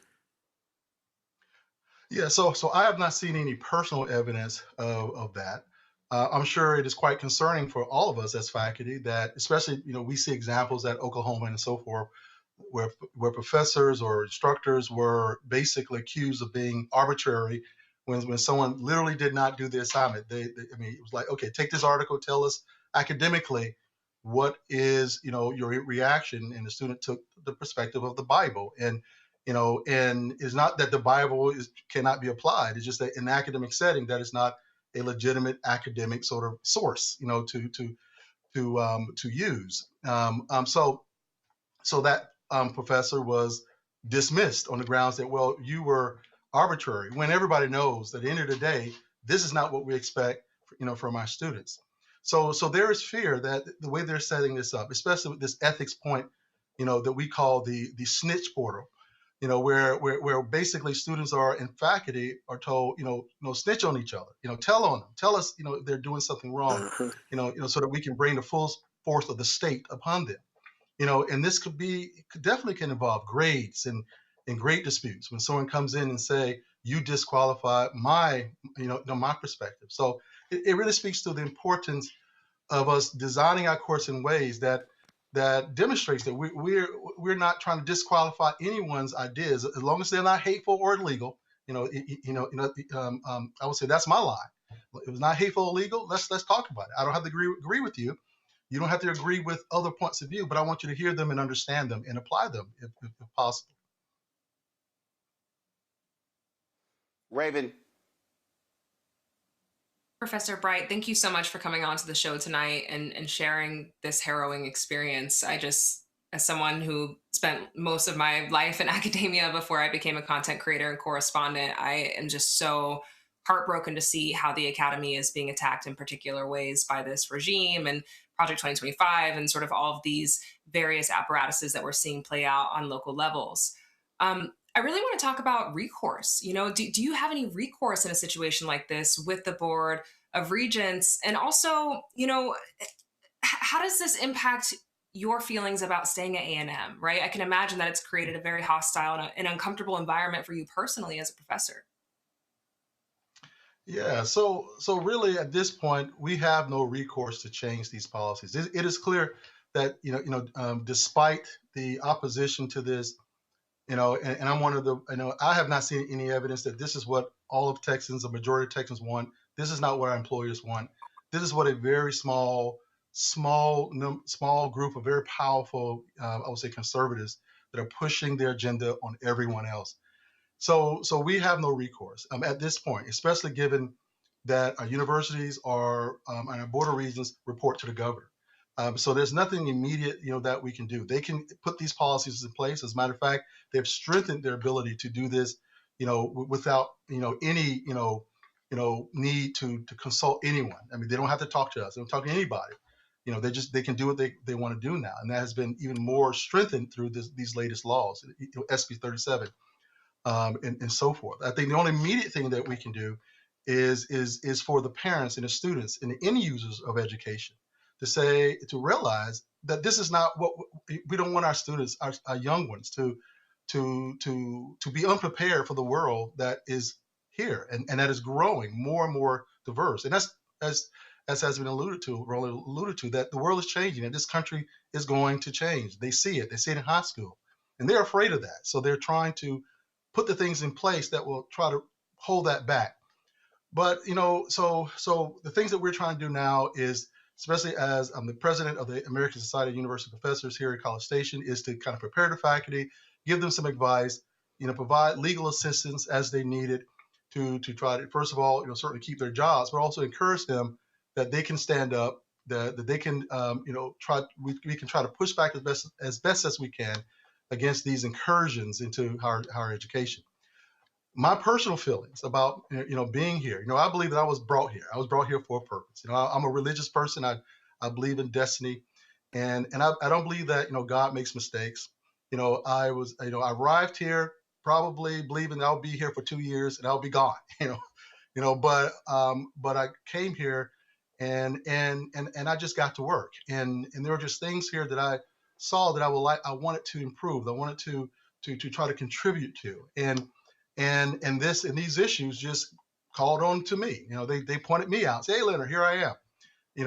So I have no intention of leaving. I certainly have plenty of opportunities to people will say, "Hey, come over here, Dr. Bright. We would love you to be over here," and certainly I can. But I believe that these issues that we see right now on the front lines are about to affect everybody in this country. We're just seeing it here in Texas, in the red states. They're leading the charge. But if they can do what they're doing in Texas, what they really want to do is get this instilled across the country. So running away from this from Texas isn't going to solve this. If this keeps going on, it's going to be in every blue state. It's going to be everywhere. So why not stay where I am and do the best that I can to push this back. And again, they want to run black people off. They want to do that. Michael. Well, Dr. Bright, thanks for coming on and sharing this with us. This is an extension of the anti-critical race theory laws that we saw in various states over the past few years. You answered my question dealing with exemptions. So the question I will ask you is, looking at this policy, it prohibits the teaching of race or gender ideology, among other things, in the core curriculum. So my question would be, you may not teach this subject, but how would one teach history under this current policy? How would you teach the history of slavery, the Civil War, the Reconstruction era, the Civil Rights Movement? How would one navigate, throughout that? Because this has wide-ranging implications when it comes to academia. Absolutely. And so one of the things I see this as, facts isn't an ideology. That's a fact. This happened. Nor am I responsible for how someone accepts a fact and how they feel about that fact. That's their subjective judgment. And if a fact of what has happened has struck you in such a degree that it makes you consider and say, I am sorrowful for what this country have done to other people, I think that's a good thing, especially when it's bad, especially when it dealt with extermination of people, slavery, and the horrific things that America have done in history. So understanding those facts is not an ideology. My attempt to teach those facts, I am not teaching it. It is what it is. I don't, accept it or not. So beyond that, just the idea that I would want to intentionally teach something to say my race is more superior to you, that I want to shame you. I'm trying to teach this to shame you. The whole thing is built so much of in a normative, negative way that it almost says it's not instruction. It's something else entirely. And the way the policies work is that we have to somehow acknowledge and accept that we want to do that. So if you can't accept that you want to do that, you won't get an exemption, almost making us, make a determination about something that, first of all, even before any accusations that it even has happened, but we're presuming then that it will happen, that you're going to make someone feel bad and you're going to intentionally seek to do such. So these kind of policies are just really bad, and they're designed, to target people who they don't want to be here, target education and the kinds of information that they don't want to be told. because they see education as a spoil, as a, to the victor goes the spoil. They have the power. They're a small group, but they have the power, and they get to remake education in their image. But education, public education, especially something that Texas A&M does, a land, sea, space grant institution, is the purpose is to serve the public broadly. In other words, this is a public good that we all deserve to have. And unfortunately, they don't think that. And that's just why this university and universities that do things like this should not be considered to be a serious system of higher education. All right, thank you. And just in case anybody was wondering, pull the photo up. This is Bill Mayholmes. Bill Mayholmes is a Texas A&M graduate. Bill Mayholmes. Well, guys, come on, let's go. Bill Mayholmes went to A&M one of the early days when there were virtually no African Americans there. Later became chair of the Board of Regents. And you know what he's done? Nothing to protect black students or black faculty or black interest. When you look at many of these votes, they have been unanimous. When they had the whole controversy under the previous president, and dealing with Kathleen McElroy being hired to run the Texas A&M journalism department, Bill Mayholmes was chair. He allowed this nonsense to go on. They had to pay out a big settlement. And so here's the reality. No, leave it on there. Okay, they know what I look like. They know what I look like. They know what he looks like. When the Kathleen McElroy stuff went down, I called Bill Mayholmes. I got his cell phone from multiple people. He never returned my phone call. He never returned any emails. He avoided me. My name was brought up to him by a couple of other people, and again, he did not want to address the issue. And so this is also part of the problem, Professor, that you are laying out. The problem that we have is we have some black folks, some Negroes who sit in high positions, who sit on boards of regents, who do nothing, who are there to clearly enrich themselves, who are happy just to be there, who play a go-along to get along game. And I'll say this, and I have no problem saying it, and I really do not care. Having a black member on the board like Bill Mayholmes is the same as having a white board member on the. They are simply all lackeys to Texas Governor Greg Abbott, and they do nothing at all to protect the interest of African American students, African American faculty, and it's simple as that. And I'm quite sure, Professor, you haven't even heard from Bill Mayholmes, and you won't hear from Bill Mayholmes because he is not there to protect the interests of African Americans. Yeah, certainly he's a part of the board, and he is certainly. I mean, I've sat in meetings and I've listened to them call out the votes, and I've always held out the hope that I would hear a lone no, and I have not. So certainly I don't know him personally, and but certainly I don't agree with what he's been voting for. Absolutely. Well, I have met him. I have known him, and I'm telling you right now, Bill Mayholmes serves no purpose. And as a black Texas A&M graduate, frankly, I'm ashamed that he's on the Board of Regents because he certainly does not represent any of our interests whatsoever. And let me be perfectly clear, Bill Mayholmes, history will go down. History will go down and record your silence. And history will record how you allowed these things to happen and you said nothing. You did nothing. When racist texts were discovered, what these Board of Regents were saying, these white Board of Regents were saying, going back and forth over the Kathleen McElroy hiring, you knew that they were attacking that black woman with impeccable credentials. And you said and did nothing. And you know I reached out to you as a black Texas A&M graduate. And so it's shameful that he sits there like a bump on a log and says and does nothing as black faculty members, as black students, as diversity comes under attack. And so how different is Texas A&M in 2026 than when it was when they denied entry to black students. So, yeah, it needs to be said. And yeah, Bill Mahomes needs to show some courage because he is certainly doing a disservice to the ancestors and to all the black folks who fought to make it possible for him to be able to enroll into the Texas A&M Corps Cadets when he went there. Professor, we appreciate it. Thanks a lot. Thank you very much. Thank you for having me. Last point here, and I'll do with the panel here, Matt, Raven, and Michael. Here we are. Yesterday would have been the 97th birthday of Reverend Dr. Martin Luther King Jr. And this is the MLK weekend. And then, of course, the federal holiday is on Monday. And I just simply don't have any patience whatsoever with silent and complicit Negroes.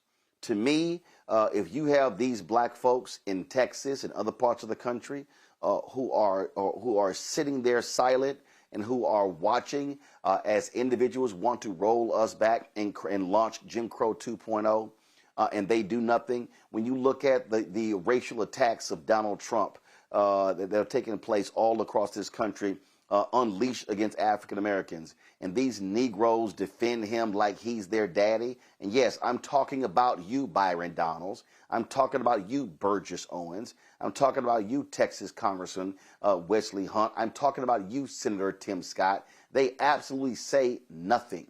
And then you have these black Republicans who sit on these boards who are all about getting the check. And let me be perfectly clear, okay?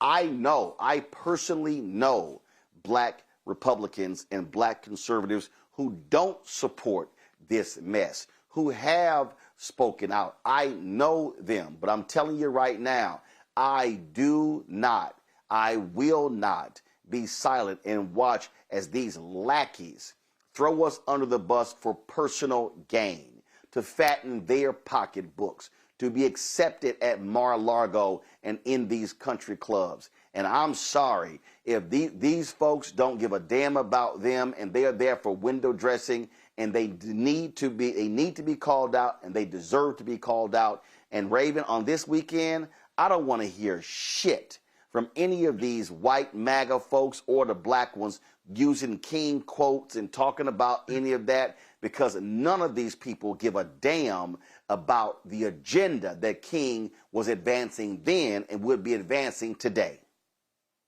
Nah, they can keep all that virtue signaling to themselves and stay real quiet over these next few days, 100%. You know, Black MAGA and Black Republicans and the overlap they're in, because sometimes they distinguish, so deeply bizarre to me. You know, I think the crux of those sentiments and leaning into those identities is really rooted in a fundamental belief they hold, that if they are proximal enough to white supremacy and white supremacists, it will give them access to power and it will keep them safe. And there is some truth to that, but safety in the cradle of white supremacy is always conditional, even for white people. And they're going to have a very rude awakening, because if the leopards haven't eaten their face already, they're sure getting ready to. So I feel sorry for them. I do. I feel sorry for them. And this is not me saying that unity means conformity, right? When we talk about folks on the left, we're a broad base. We have lots of different sentiments, lots of different positionalities. And I think that's the argument I see coming from Black MAGA and Black Republicans sometimes. Well, I don't want to do that because that's what you expect me to do, and I'm not just going to follow in line, and Democrats haven't worked for me. Like, it's like the ultimate boss of I'm not like the other girls, you know? Just because you're not doing what the majority of Black folks are doing doesn't make you good or right. Why aren't you asking yourself the question, why are most Black folks not aligning themselves with these people? There is a reason for that. And yeah, to my earlier point, they're in for a very rude awakening, and I don't want to hear nothing from them about MLK, because everything they're doing is in diametric opposition to what that man stood for. Michael? Yeah, Roland, as I alluded to earlier, you're going to have all these Republicans. You're going to have probably Donald Trump as well, and Black MAGA talk about how great Dr. King was while they worked to dismantle his legacy. And we've seen a history of this over the past 10 years or so. So they can keep all that nonsense. We need to call them out on that hypocrisy while they are implementing Project 2025. In my last check, Last time I checked, 48% of the 318 policies of Project 2025 have been implemented, as the Project 2025 tracker shows. And most of these people never read any books that Dr. King wrote. He wrote 5 books. They never read any of his complete speeches. Don't really understand Dr. King. And he was calling out the Republican Party back in 1964 as well. What the Republican Party was moving towards. He was calling out. So he wasn't just criticizing white liberals. He was also criticizing the Republican Party. And contrary to popular belief, he was neither Republican nor Democrat as well. So you're going to see a whole bunch of BS this weekend. And I've done extensive research on Dr. King. I've written articles, interviewed historians on him. But I don't get into this whole National Day of Service. I focus on teaching the real history of the revolutionary Dr. King. And I learned a lot from the interview, Roland, that you did a few years ago on News One Now with Roland Martin, when you had Professor Charles E. Cobb Jr. on, that wrote the book, This Nonviolent Stuff Will Get You Killed, How Guns Made the Civil Rights Movement Possible. And in that book, it talks about how Dr. King owned guns until Bayard Rustin convinced him to get rid of his guns. One person referred to Dr. King's house as a known arsenal. So we need to stop with this nonsense that they spread about Dr. King and challenge them every step of the way, because most of these people don't know what they're talking about when it comes to Dr. Martin Luther King Jr., whose real name was Michael. Okay, his father, Michael Sr., changed his name because Michael Sr. went to the Holy Land and changed the name to Martin Sr. and Martin Luther King Jr. Matt. Well, I'd be remiss if I didn't say that the last segment was about, what's going on at a little school out in the middle of nowhere. It's really a tragic thing. Such things have not happened at Howard University, from my understanding, but we can discuss that in earnest later. In any event, I think Michael and Raven have said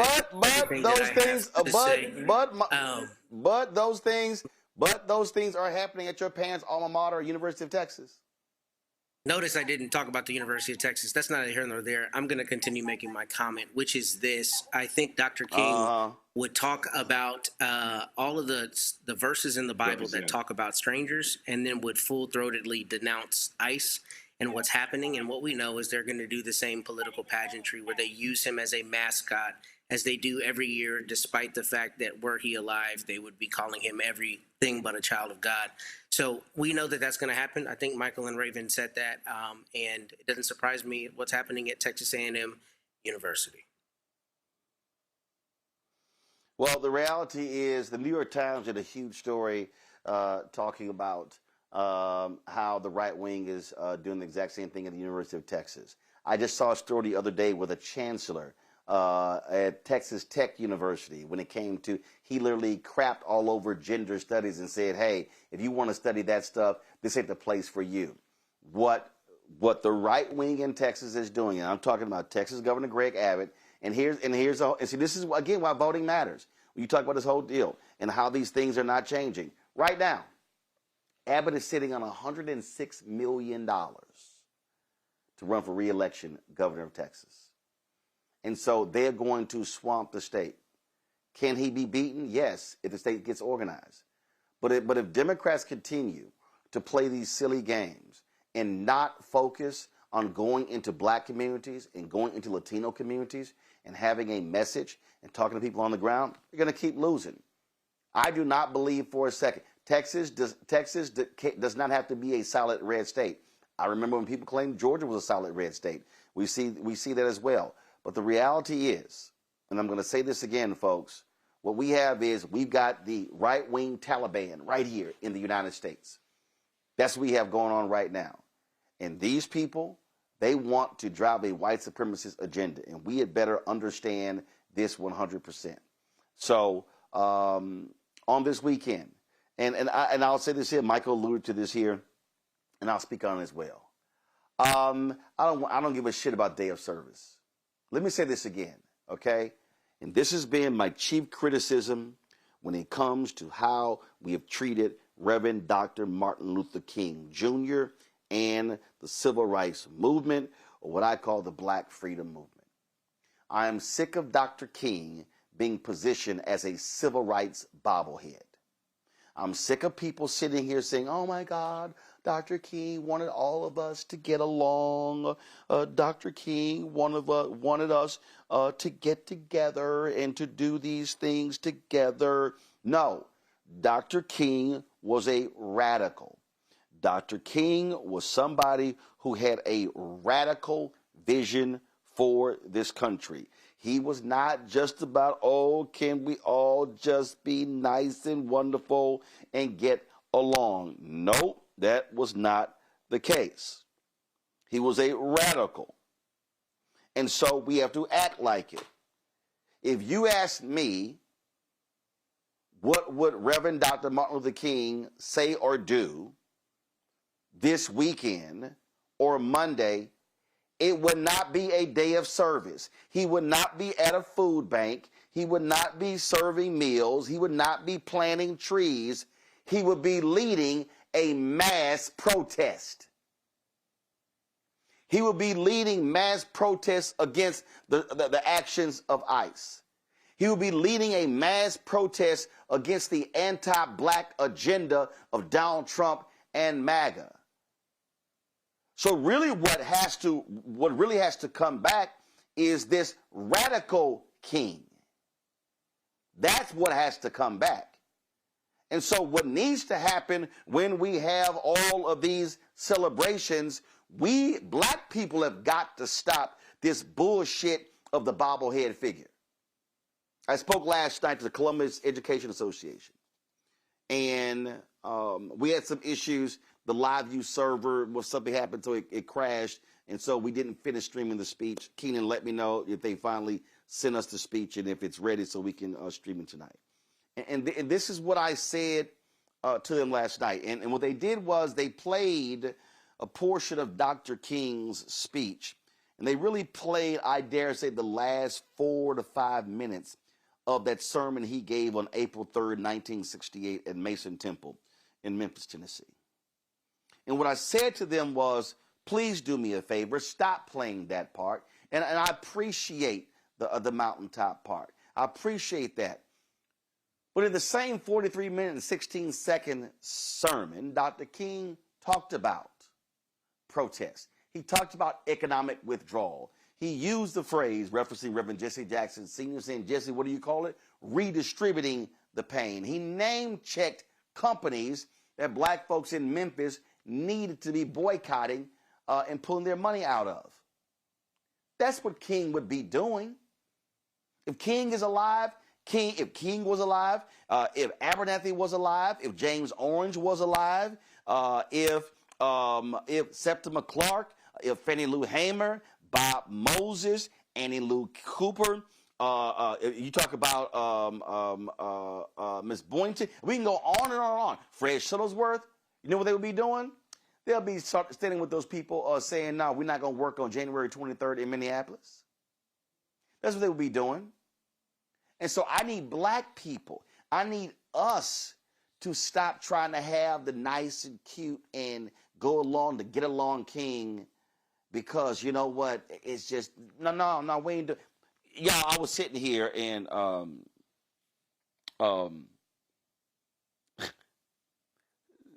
Chuck Schumer was standing with the Commerce Secretary in New York today,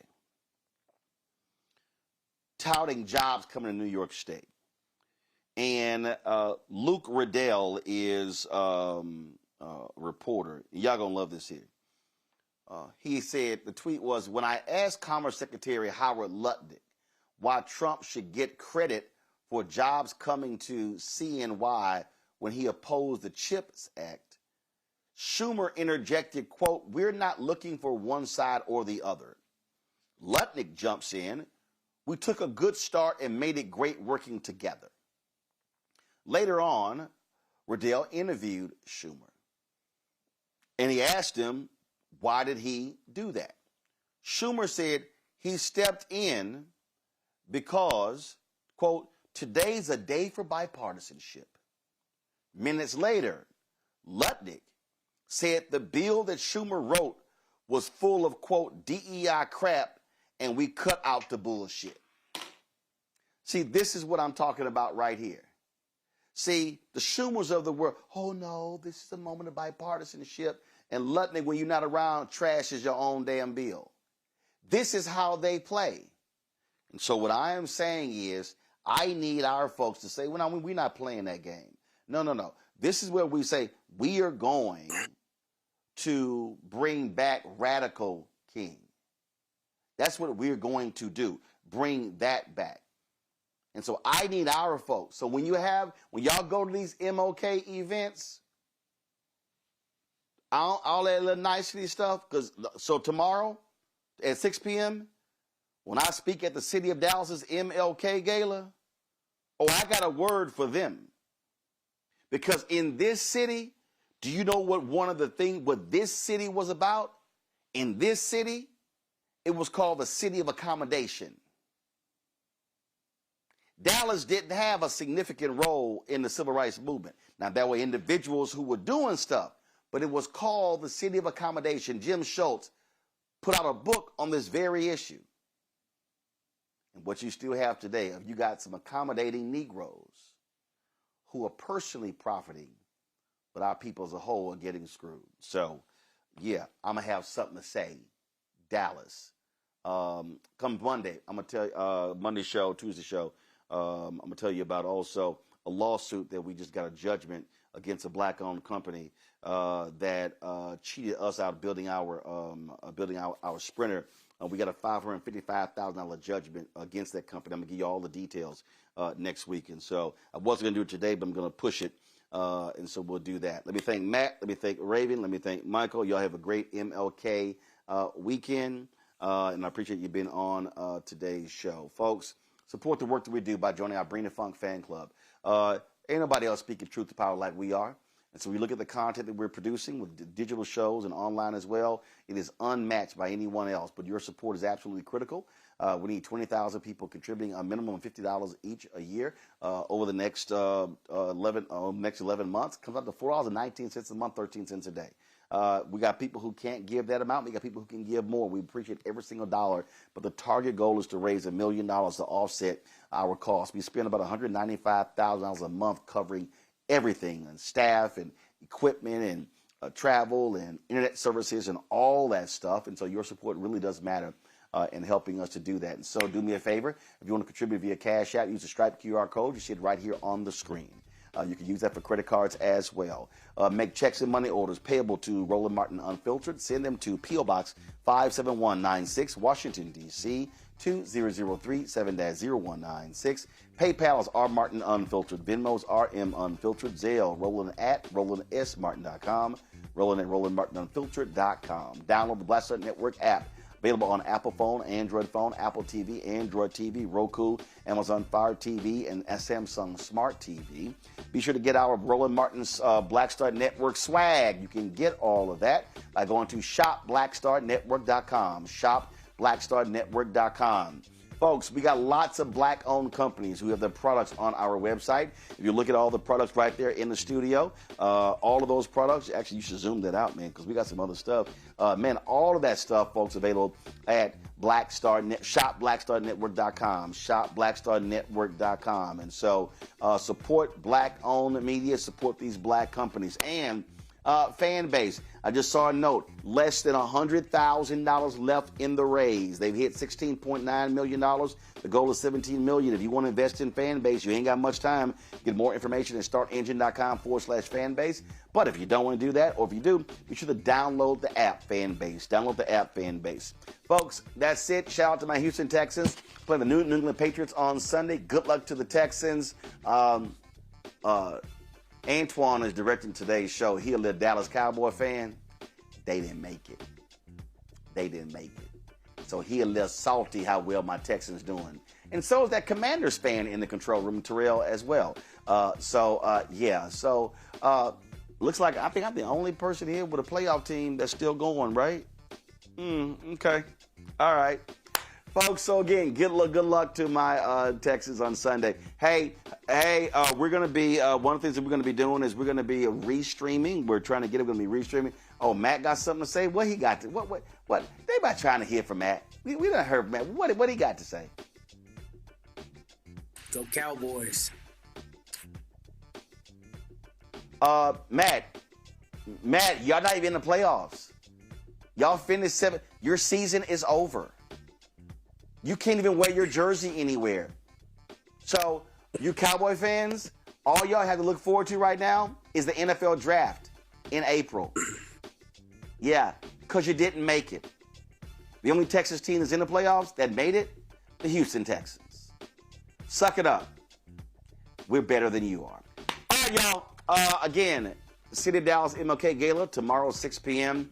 And we're going to have lots of live coverage of MLK Day events all across the country on Monday's show as well. Folks, that's it. Y'all have a fantastic weekend.